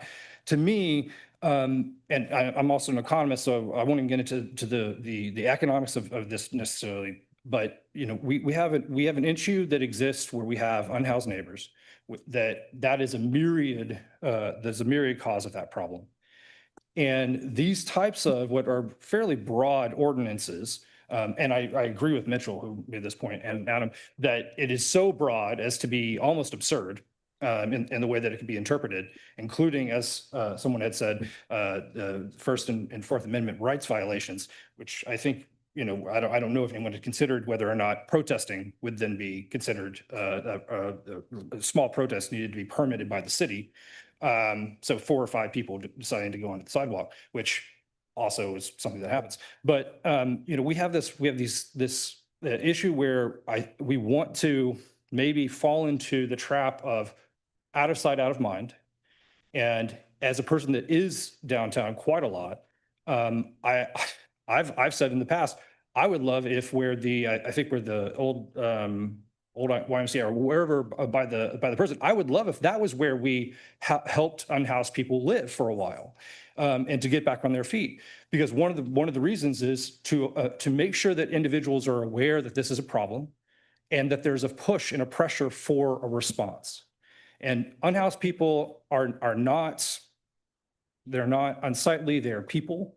And I do worry very much about this ordinance and other ordinances, and the fact that we haven't really waited until the Committee on Homelessness can actually review it, that we fall into the trap of dehumanization of people when we see them as, again, we're talking about optics rather than actual people. And I think we've already talked today about comments that were made that dehumanize people, and we should probably try not to codify that in ordinances. That's just my thought. Little rambly, but I just wanted to throw that out there. Thank you. Okay, thank you. I think we have, all right, one more, that's it. I'll make myself brief. My name's Gabrielle. I'm no longer a resident of Bangor. I actually live in VZ now, but I'm not going to reiterate the other points that so many others have made into why they do not support this ordinance. I don't support this ordinance, and I hope that you won't too. But I do want to raise the point about discomfort not being the same as unsafety. I used to live right smack dab in the middle of downtown Bangor, next to the 2nd Street Park. And every single time I left my house, which is about 3 times a day, to take my dog out, to walk him around the neighborhood, I would encounter our unhoused neighbors. They are our neighbors. They live in our neighborhoods, and they deserve to be treated just the same as any other resident of this community. That means that they have the same rights. It also means they have the same right to free movement, which is protected under the 14th Amendment. And I'll also like to mention, I sent an email when I first heard about this ordinance last week, and I did not hear back. So that's why I'm going to try to keep this brief. But they are our neighbors. We need to treat them with respect. And one of the things that I noticed in this ordinance is that it has the ability for people to apply for permits, and specifically for businesses to apply for permits. That means that this ordinance disproportionately impacts people who are poor, people who are unhoused, people who live in urban environments who may only have the only place that they could go out and sit outside would be on the sidewalk. There's a woman I drive by every day on my way to work, and that is where she is seated. She's sitting on the sidewalk in her chair having a smoke. If we're going to consider somebody sitting in a chair to be an obstruction, maybe you should try going to Boston or New York or any other sort of large urban environment, which Bangor is very rapidly approaching. We're no longer a small town. It's time for us to act like it and treat people, they are our neighbors, as our neighbors. Thank you. Okay. Okay, this ordinance 26137 was, Chair, might I make a point of, or discuss a point of order? So this proposed ordinance already went to committee. It went to the GovOps committee, and there was a vote of 4-1 to send it to the full council. It does not need a referral tonight. And I believe that Councilor Fish already read the ordinance. Am I wrong about that? Yes, I did. So you can't, the council cannot take a vote on the proposed ordinance tonight. So I would just suggest that you don't have to do anything tonight. If you want to have discussion, that's up to you, but you can't take a vote on it, and it doesn't need any referral. So I just wanted to make that clear. We send it to the next meeting. Councilor Beck? Yep. Well, I wanted to explain why I doubted this motion, why I had it pulled out. And to that end, I thought it would be helpful for the council to have a little history about this and where it came from. This law goes all the way back to 1968. It was actually introduced by Councilman Houston. And at that time, it said, whereas insufficient control exists over the occupancy of sidewalks and other areas of public rights of way by individuals performing work on abutting buildings, now therefore be it ordered. And they added it at that point. And at that time, it did not have the words for construction purposes. So fast forward to 1986, and this became, to that point, it was supposed to be the city engineer's job to deal with getting the licenses out. Because this is a construction issue, they amended it in 1986 under Order 86132 to change it from the city engineer to the code enforcement officer. Now, again, everyone understood this was about construction. Now, fast forward to 2019, an interesting problem came up in the Infrastructure Committee on August 6, 2019. At that point, 4G and 5G were getting real popular, and the FCC had ruled, hey, municipalities, you got to figure out a way to let people get access to the utility poles, and you got to figure it out. And the city said, well, we don't want to do a bunch of easements. So in that Infrastructure Committee, they presented a change that says, hey, why don't we add a new section to Chapter 257-6, which deals with utilities and permitting. But we got a problem. There's going to be some confusion in the public. They may not know which process to go through. I know what we'll do. We'll add the words for construction purposes so there's no confusion between 2574 and 2576. So here's my problem. Now fast forward to today, just less than 7 years later, and suddenly like, hey, let's rip those words right back out and make this ordinance mean something that has nothing to do with construction and just make it broadly. And my biggest problem with that is it violates the very spirit of our code. Let's go back to Chapter 1(8), Section A, and I read, chapter and article titles, headings and titles of sections and other divisions of the code are inserted in the code and may be inserted in supplements to the code for the convenience of persons using the code and are not part of the legislation. So this change, this modest change, has zero legal effect. It has zero legal effect. My issue is this. We have an issue that needs to be solved. Not this way. I'm not going to take a can opener to a construction ordinance that was nearly tailored and has been that way for 50 plus years to solve an issue that's can be addressed elsewhere. We have the tools for enforcing camping in parks and curfews in parks and loitering laws that you can't obstruct or fetter people when they're trying to get through. All of those things are already on the books. My issue is this ordinance makes no effort to deal with something very important, and I have no illusion to who this affects. It mostly affects the unhoused. What about their belongings, their survival gear, their life? There's no policy, and the city has no policy for addressing what happens to their property. Most other municipalities who have dealt with this issue and gotten sued for it now have what's called a tag and bag policy, where you leave a notice what you picked up, you let them know where they can go get it, how long they'll be storing it, usually 30, 60 days or more. And it's a way for people to be reunited with their belongings. Because what looks like trash to one person, we're talking someone's military records, their medals, their pictures, all of it. So what I'm asking for, by saying no, I'm not saying no, we should do nothing. My belief is we should be addressing this issue by talking to one of our advisory committees. I know the issue of the homelessness committee got raised, but our ordinance tasks them with coming up with a long-term strategy as their first task. So even if we wanted to, we couldn't give this to them. However, we do have another advisory committee, the Advisory Committee on Racial Equity, Inclusion, and Human Rights. This is a human rights issue. I want to have a conversation. I think we should refer this to them. Really, I think we should tell them to start from scratch. they can come to us with an ordinance that's well thought out, that deals with the issues about what am I going to do with all of this stuff on the sidewalk, that's in a way that helps both business owners, the general public, but also make sure that the individuals have access to their things and they can come back to it. Just for legal matters and everything, this is not the way, and I will tell you this right now, we do this and we enforce it that way, we will get sued, and if I was the one filing the suit, Exhibit A would be that Government Operations Committee, where we as a committee admitted this is going to sweep up innocent behavior, and our remedy for that was, oh, they'll just use common sense. That is the hallmark of every lawsuit that has ever gotten destroyed in court. And I'm telling you, we need to scrap this and get to work right away on doing it in a right way that is thoughtful and covers all of the bases, and make sure we have a policy that is fair to every resident of Bangor, so they can be reunited with their belongings should it be seized. And that's why I asked to be pulled, and that's why I'll be voting no in this current form. Thank you.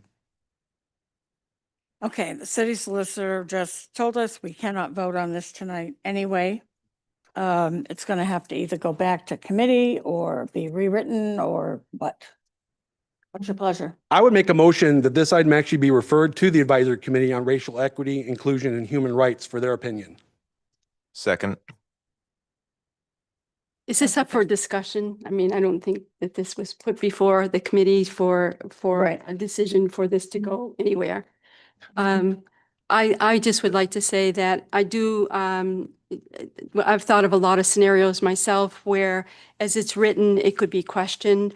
I think we're not here to debate civil rights. I think any rule and law and ordinance that any city has, you ask any attorney, you hire them, they're going to go from it from the perspective of which their client had hired them for. So we can argue all kinds of pros and cons, and if this happened and if that happened.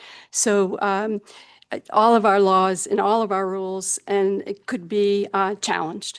And this was not a direct, and I kind of resent that it seems to be, a lot of people believe it's geared to address homelessness. There's skateboards, there's bikes, there's, I can think of 2 situations brought to my attention in the last 6 months where an elderly lady who's, I think, 83, carries.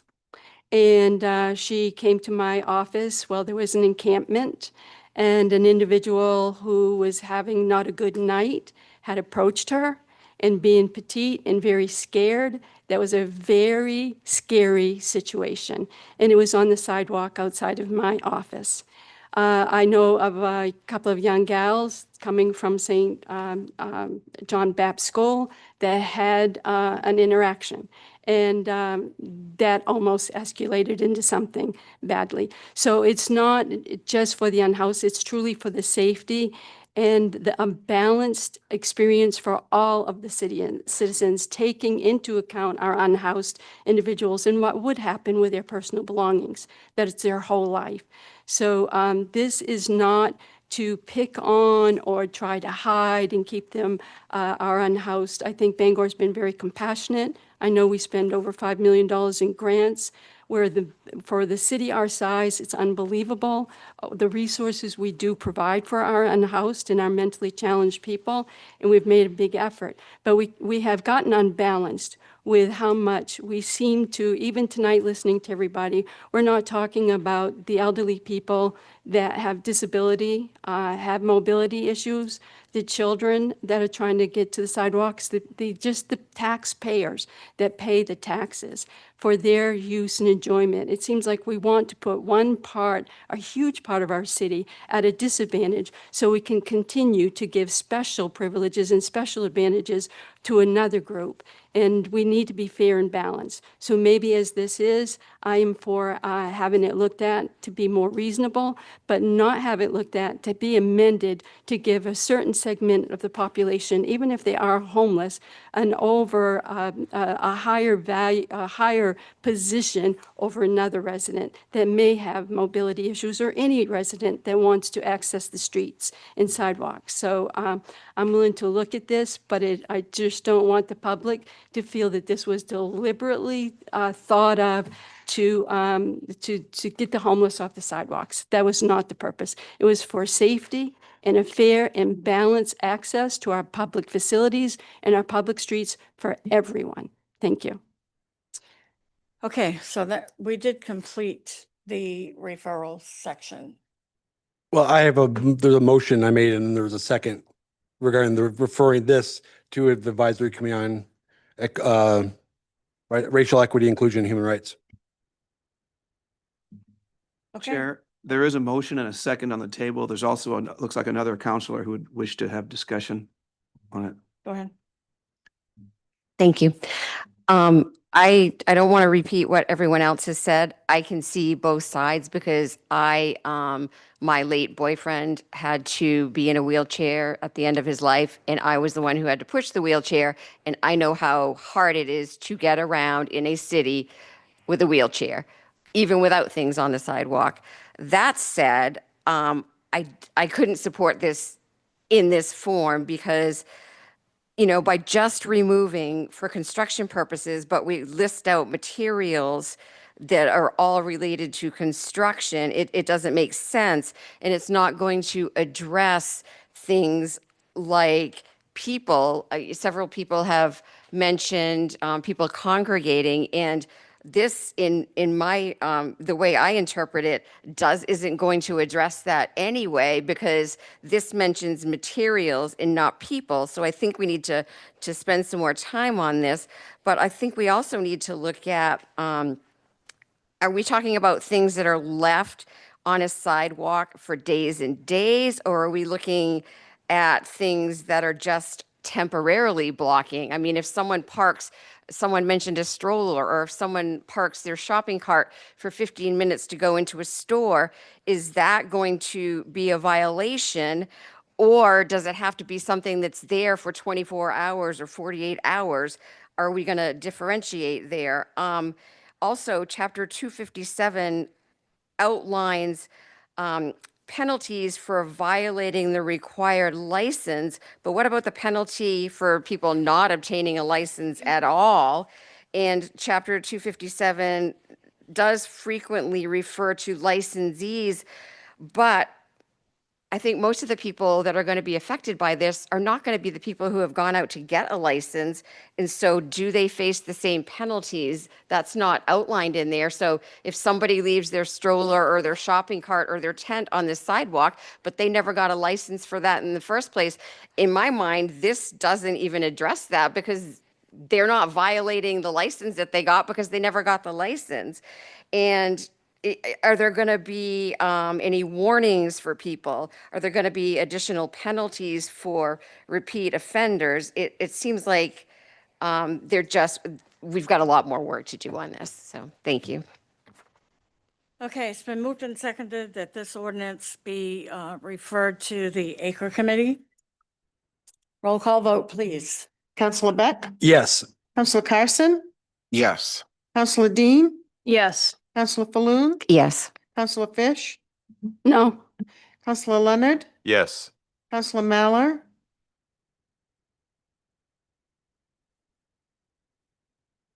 No. Was that a yes or no?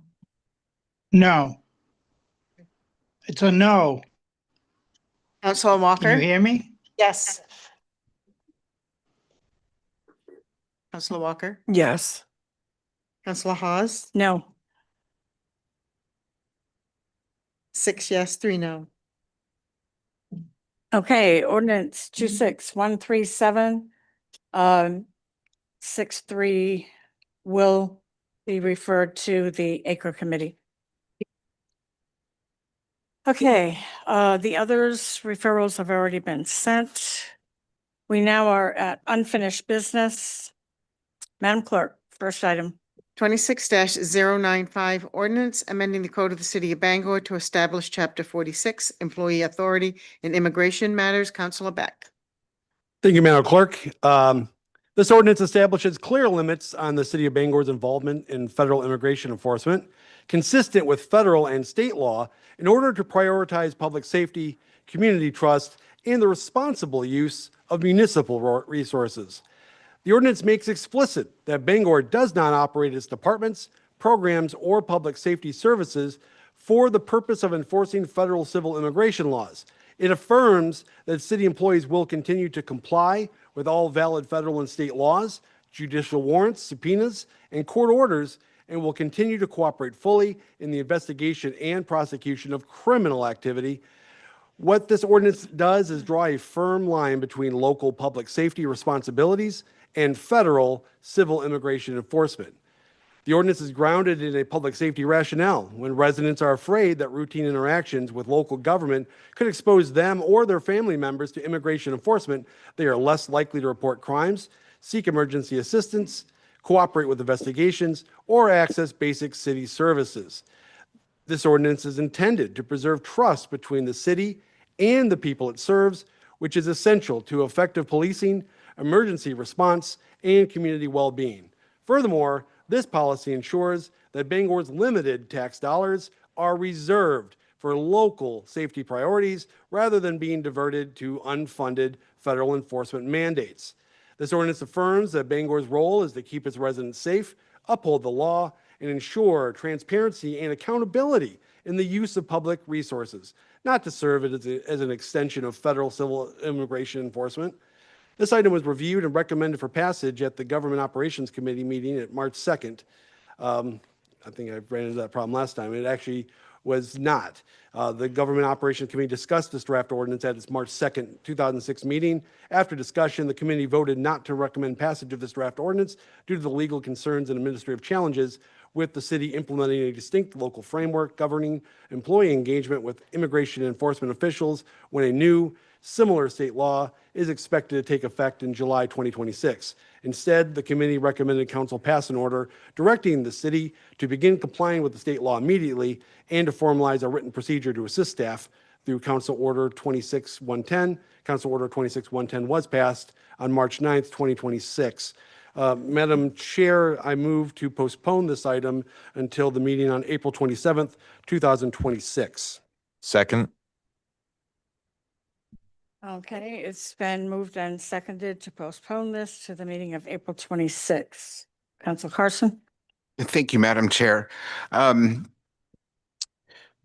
the Government Operations Committee meeting, when the first version of this was brought forward, I think was made pretty clear that I was very interested in the due diligence pieces of other departments. And I am in favor, and not just on a question like this, we're exploring data centers, we're going to explore a lot of big questions, and generally am in favor of putting in the effort to create local frameworks, especially where gaps have been identified.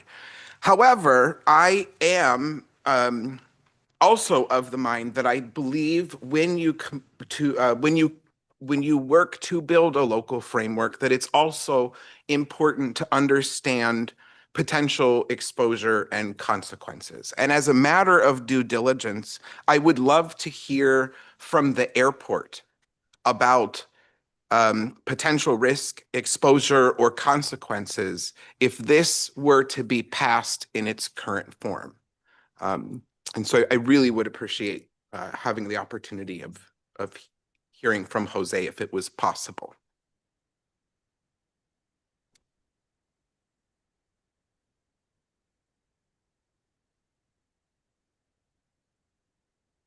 Good evening, Jose Saavedra, Airport Director.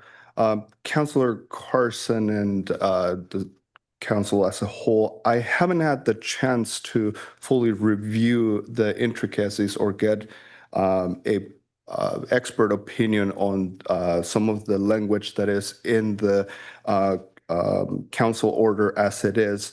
But I do have some areas that I have noted that would be in direct contradiction with current agreements that the airport and as a department of the city that are included, such as the providing space and access to federal immigration enforcement. By virtue of operating an airport, an international airport, we have agreements with the Department of Homeland Security, particularly Border Protection, in order for them to conduct all sorts of operations that are necessary for the operation of the airport.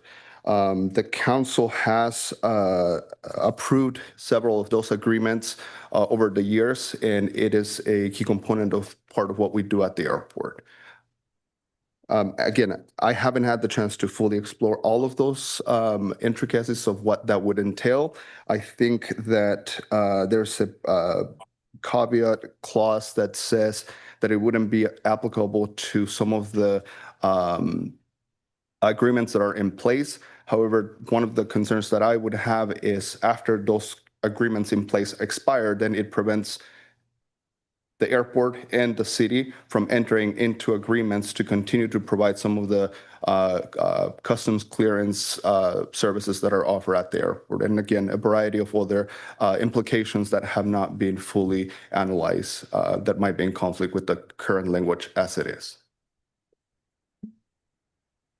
Councilor Carson, then Councilor Beck. I just want to follow up. Thank you. Is it possible for experts at the airport to take a deeper look at this as it's written? Perhaps I would probably defer to expert aviation legal experts outside of the airport that might be able to better answer those questions.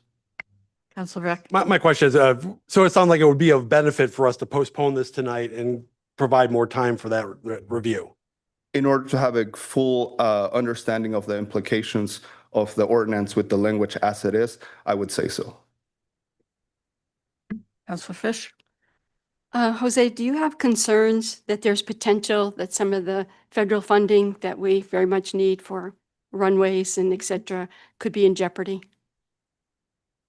It would be a matter of looking at the specific grant assurances that the city has committed to in order to fund the and continue to receive federal funds.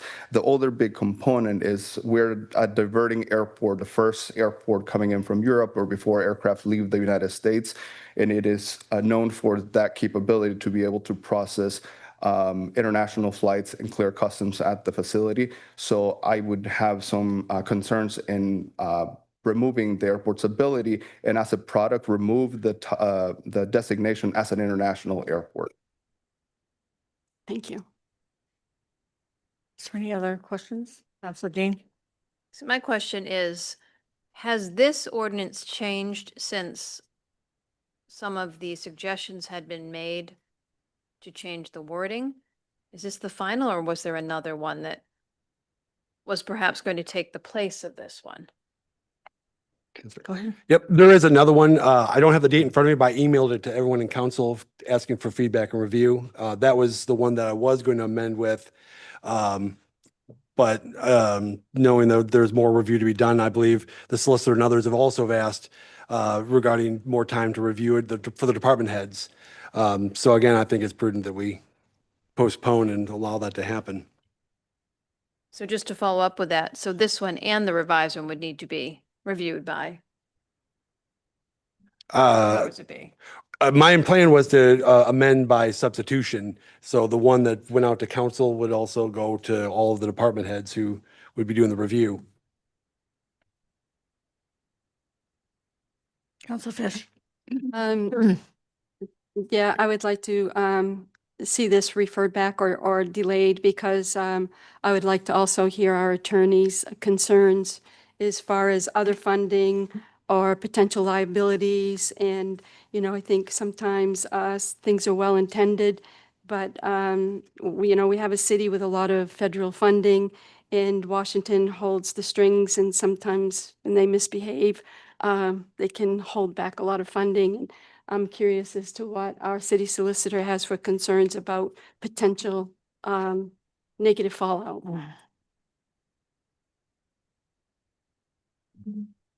Do you want me to, do I have the floor, Chair? It's up to you. Sure. I did review the initial draft. The legal department did. both of the attorneys here, and also a revised version that Counselor Beck provided and identified a number of issues of concern with both respect to the original draft and the revised one. The revisions that Counselor Beck put in there took care of some of the concerns, but there were still a number of concerns that remained. And as you know, the council passed an order already ordering that the city comply with the statute that's known as LD 1971 immediately, even though the statute itself doesn't become effective until about July. And I also may want to remind the council that there is an internal policy that has been reviewed a few times by legal and would be put in place by the city manager, because the city manager has the authority regarding the employees of the city. And that policy would state that if employees in general, it says if employees are approached by ICE or the Customs and Border Patrol, they are to get management involved in the situation and specific people within management, including the legal department, and that the management would be the ones to address any such, say, a warrant that's presented to them to either access the non-public areas of city buildings, to perhaps it's an arrest warrant, or to access what may be non-public documents. So that policy, in conjunction with the council's order, my opinion is the better option, as opposed to the proposed ordinance. Even with its revisions, there are a whole number of issues that are difficulties. And if it's true that one of our suggestions at legal was that other departments review the draft if the council wants to go forward with some version of the draft. But my opinion is that the other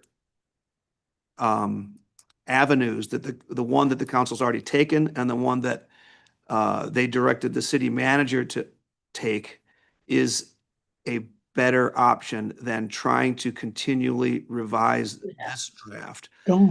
If the council I don't know wishes, what's going on.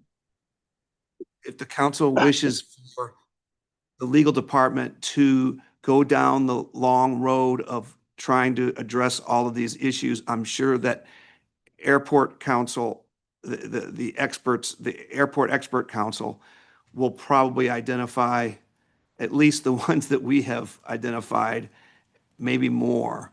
And so my opinion is that the council not send us down that path. But if the council does want to send us down that path, there would need, in my opinion, to be further review, not only by the airport, but the clerk's office and the police department, HR, and which one am I leaving out? Public health, to review the draft and make, to avoid any unintended consequences that may result from the passage. What you're going to have if this is passed is a complicated ordinance that is overlaid on top of the state law and is different from the state law. The revisions do not make it identical to the state law.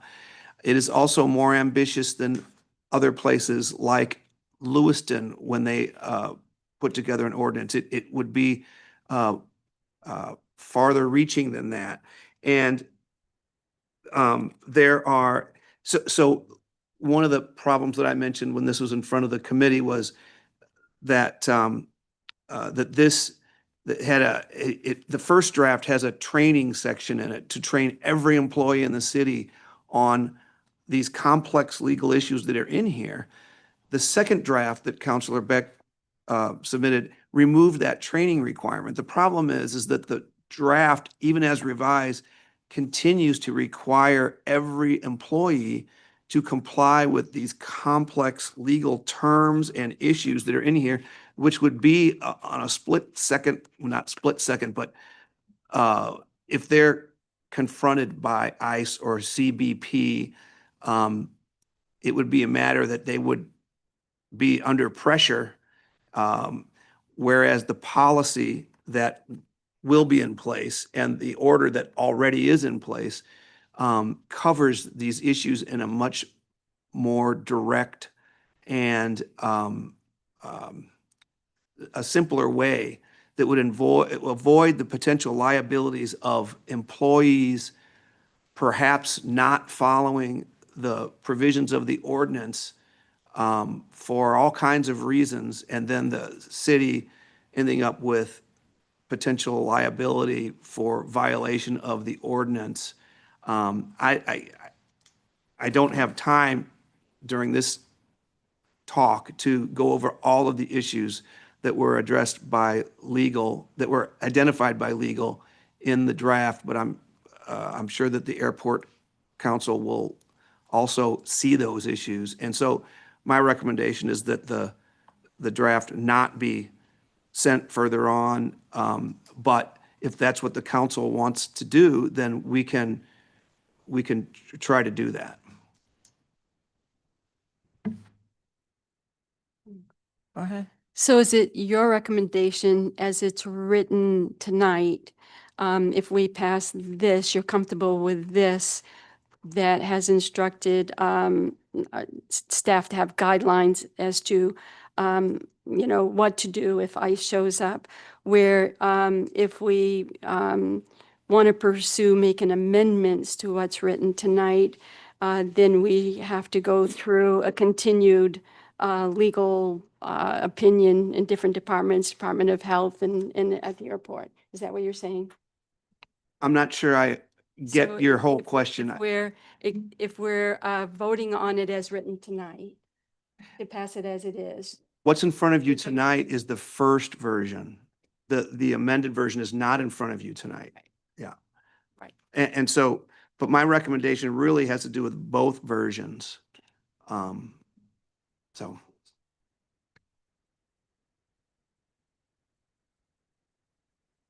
So it's moved and seconded for postponement to April 26th. 27th. Could I clarify one more thing, Chair? Go ahead. My recommendation would be that if the council does not want to go down the road of attempting to revise the ordinance, that the motion to postpone be voted down, and then the vote be taken on the ordinance tonight because it is second reading. If the council wants to go down the road of attempting to revise the ordinance, then I would suggest that the motion to postpone should be voted yes. Everybody got that? Okay. Roll call vote. Counselor Beck, Yes. Counselor Carson, Counselor Dean, No. Counselor Falloon, Yes. Counselor Fish, No, Counselor Leonard, Yes. Counselor Maller,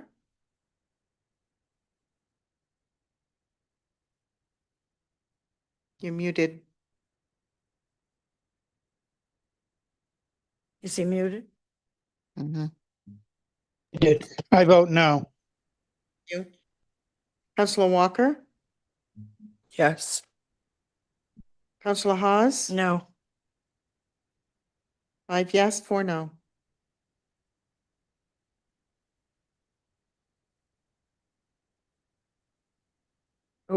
Okay, ordinance 26-095, 5 yes, 4 nay. Next item. 26-118 ordinance, amending chapter 165 Land Development Code to comply with new state laws LD 1829, LD 427, and LD 997. Counselor Falloon. Thank you, Madam Clerk. Madam Chair, I move passage of ordinance 26-118. The proposed changes would update portions of the city's land development code to comply with the requirements of the state laws known as LD 1829, 427, and 997. These updates have the primary effect of increasing residential density allowances in most of Bangor's urban zones where residential is allowed, allowing accessory dwelling units on more lots, creating additional allowances on height and parking for affordable housing, allowing off-site parking agreements within 0.25 miles, removing the requirement for the creation of 3 to 4 dwelling units to have subdivision review, and clarifying the requirements for water and wastewater disposal for new housing. These changes align with the council goal of creating more housing. This is the first set of changes to comply with the new state laws. Another set of changes will be forthcoming that changes the zones in the city's developing and rural areas.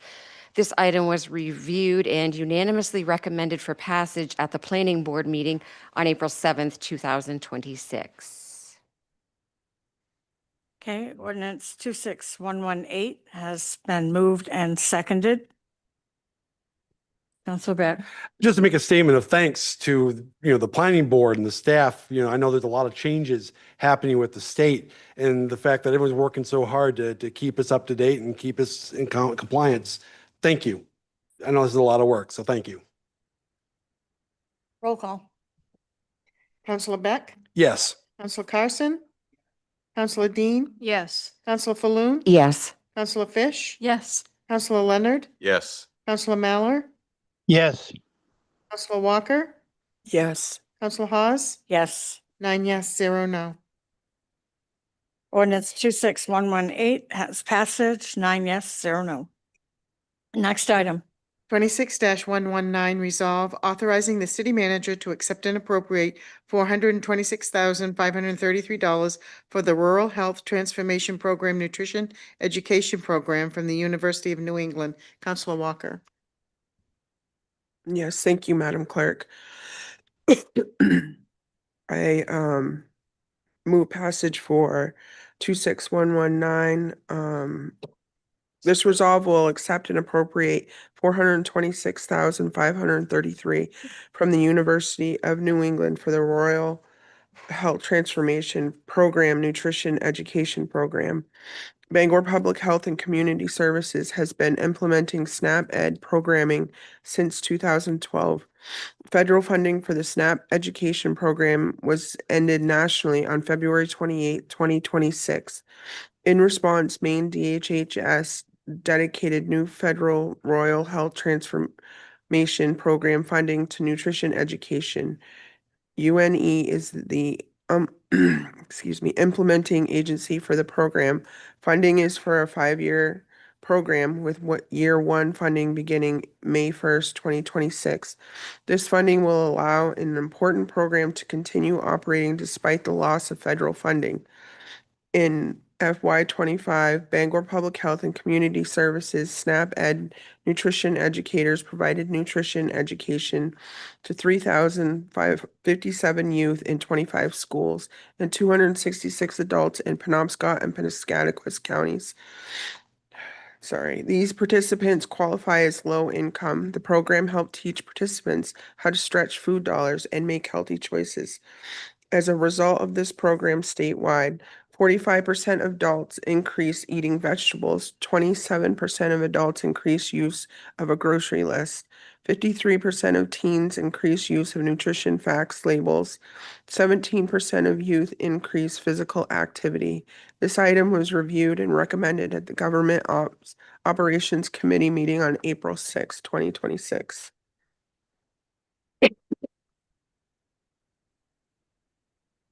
You did? Okay.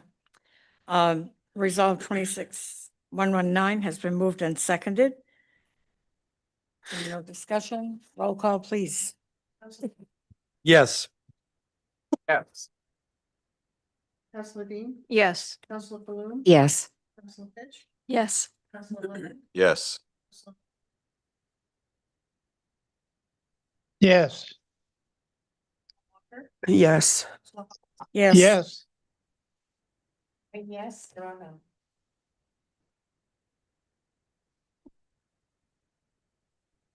Resolve 26119 has passage, 9 yes, 0 no. Point of order before we go to the next item, I believe both Councilors Mallory and myself have a conflict as we have immediate family members on the list for clerks. Go ahead. Chair, I've been advised that there may be a third council member with us, with a spouse on the list. Does that sound right? So 3 members, right? Oh, wow, then I have a conflict. Bless your heart. You,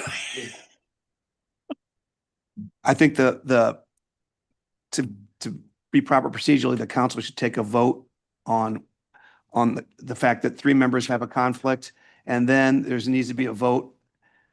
If one of the members is conflicted out and is the chair, there should be a vote to appoint a chair, temporary chair to just to address this one item if the chair is conflicted out. speak, oh wondrous group. I would move that Councilors Hawes, Beck, and Maller have a conflict on this matter. Second. Okay, it's been moved and seconded. Roll call. No, there should only be 6 people voting on this one, not the ones that are. Counselor Carson, Yes. Counselor Dean, Yes. Counselor Floom, Yes. Counselor Fish, Yes. Counselor Leonard, Yes. Counselor Walker, Yes. 6 yes, 0 no. There needs to be a motion now to, I move to appoint Counselor Joe Leonard as temporary chair in the absence of Counselor Hawes for this one item, Order 26-141. Second. Do roll call on that? roll call on everything, yeah. Counselor Carson, Yes. Counselor Dean, Yes. Counselor Floom, Yes. Counselor Fish, Yes. Counselor Leonard, Sure. Counselor Walker, Yes. 6 yes, 0 no. So the conflicted counselors should step out of the room. Oh, for God's sakes. I'll never get back in here.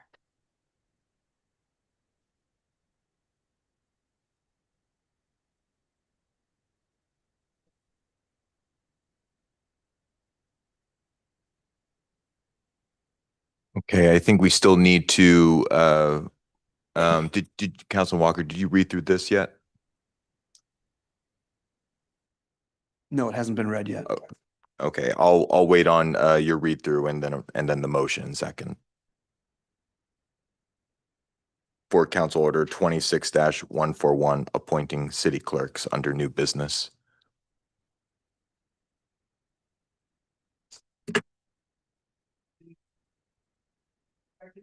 This order would appoint election clerk to work election. Walker, can you turn your microphone on? Yes, thank you. This order would appoint election clerks to work elections for the next 2 years. Honest to goodness. Sorry, you guys. State elections laws requires the municipal officers to appoint election clerks to serve for a 2-year term. At least one election clerk from each major political party must be appointed to serve at each voting place while the polls are open. Municipal officers must consider nominations submitted by the major parties, but they are not required to appoint these. Thank you. These nominees. If a municipal party committee does not submit nominations, the officers may appoint any registered voter enrolled in that party. Nominations may also come from other sources.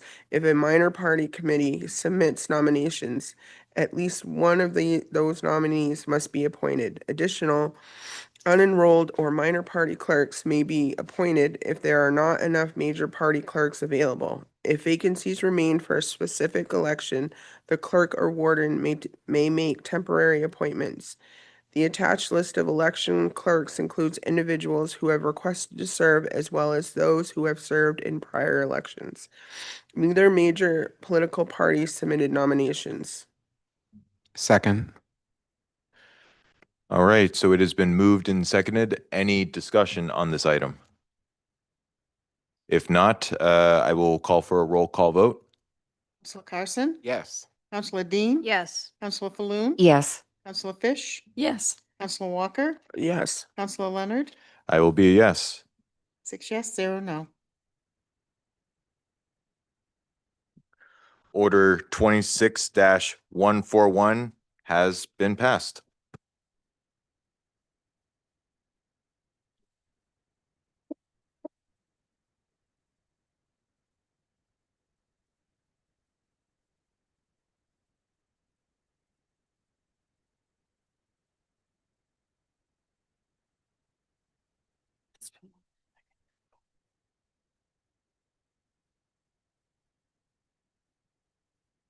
Next item. 26-142, resolve ratifying city applications for FY 27 congressionally designated spending for city, police, airport, public works, and parks and recreation projects. Counselor Dean. Thank you, Madam Clerk. I will try to get through this last item without any conflicts or postponements. Let me just find it. This resolve would ratify the city's applications for fiscal year 27 congressionally designated spending for city police, airport, public works, and parks and recreation projects. Each year, Maine's congressional delegation hosts an application process soliciting local projects to consider for inclusion in federal spending appropriation legislation. For fiscal year 2027 federal, the deadline for submitting CDS applications to the Maine delegation was mid-March. This year, the city applied for funding for 4 city projects. The first, the Bangor Police Department submitted a request for $165,282 for the purchase of equipment to modernize our evidence response capabilities and enhance the technology in the forensic laboratory. The second, the airport submitted a request for $4.2 million to support the replacement of passenger boarding bridges at gates 8 and 12 at the Bangor International Airport. These are the last remaining boarding bridges that have not yet been replaced as part of the airport's ongoing terminal modernization efforts. Replacing these bridges will improve passenger safety and accessibility, increase operational efficiency for airlines, and support continued passenger growth at the airport. The third, Public Works submitted a request for $7.5 million to construct a 5,000 square foot facility for climate-controlled parking of snow fighting equipment with additional bays for quick turnaround maintenance and washing. This building would replace our aging fleet parking ports, which do not provide adequate protection of equipment. And the fourth, the Parks and Recreation Department submitted a request for $24 million for the Parks and Recreation Center portion of the new Parks and Recreation Combined Facility Project. I move passage of Council Resolve 26-142. Second. Resolve 26-142 has been moved and seconded. Is there any discussion? Seeing none? Roll call vote. Counselor Beck? Yes. Counselor Carson? Yes. Counselor Dean? Yes. Counselor Falloon? Yes. Counselor Fish? Yes. Counselor Leonard? Yes. Counselor Mallor? Yes. Counselor Yes. Walker? Yes. Counselor Hawes? Yes. 9 yes, 0 no. Resolve 26, excuse me, Resolve 26-142. 9 yes, 0 no, has passage. That brings us, don't all stand up and cheer now, to the end of the agenda. I will remind counselors that we've had the discussion that some of our good nights have added 30 minutes or more onto our meeting, so keep it short. Counselor Flume. No pressure there. Okay, I will try to keep this quick then. I just wanted to address something that I've been hearing more frequently, and that is that the council spends too much time on issues affecting our unhoused neighbors and our immigrant communities and not enough time on city business. And I just want to push back on that a little bit and say that almost every decision that we make as a council impacts a subset of our community, and that does not make those decisions any less valid or any less important. There will always be topics that matter more to certain residents, and that's okay. What isn't okay is suggesting that some residents matter more than others. We each bring different priorities to the table, and I think we need to respect that. We're not always going to agree. We don't have to, but we do owe each other and our constituents a basic level of respect for the work that each of us is trying to do. And with that, I will say good night. Thank you. Counselor Carson? Thank you, Madam Chair. I want to recognize everybody that, comes out and speaks to us during the public comment portion. I certainly appreciate any and all of the comments, but I also want to recognize those of you who stuck around through the entire council agenda. Usually, the room clears completely out when we get into council business. And so I want to appreciate those of you who stayed the whole time and are fully engaged in what's going on here. And with that, good night. Counselor Beck? In that same vein, I'll say that, I love going through the old Bangor annual reports. And there's a quote in there, and I'm not going to get 100% right, but basically it says, a city is only as good as the citizens who will see to its guidance. And I will tell you, from all of the people who take the time to speak on both sides of every issue, we're in good hands. We're a great city. There's a lot of people that love Bangor. I love Bangor. And I just appreciate everyone who took the time to speak to their government and give us a chance to talk about some issues. So thank you. Good night. Counselor Dean? I will keep it quite brief, but I want to just say thank you to everyone that came out. I appreciate our citizens. I appreciate our counselors. I appreciate our city staff. And with that, I will say good night, Bangor. Counselor Leonard? Well, I was going to share my entire draft of my mystery novel I was writing, but I guess I'll just say good night. Thanks, Sue. Thank you. Counselor Fish? I can't say goodnight without noticing the temperatures are starting to swing in the right direction finally. And with that, I'll say goodnight. There you go. Spring. Sidewalk. Like most meetings, I just want to say how much I appreciate public comment and you guys coming out and dedicating your time to have your voices heard and that we hear you guys. And I appreciate all the counselors and the city staff. And with that, I will say good night. Counselor Mallor?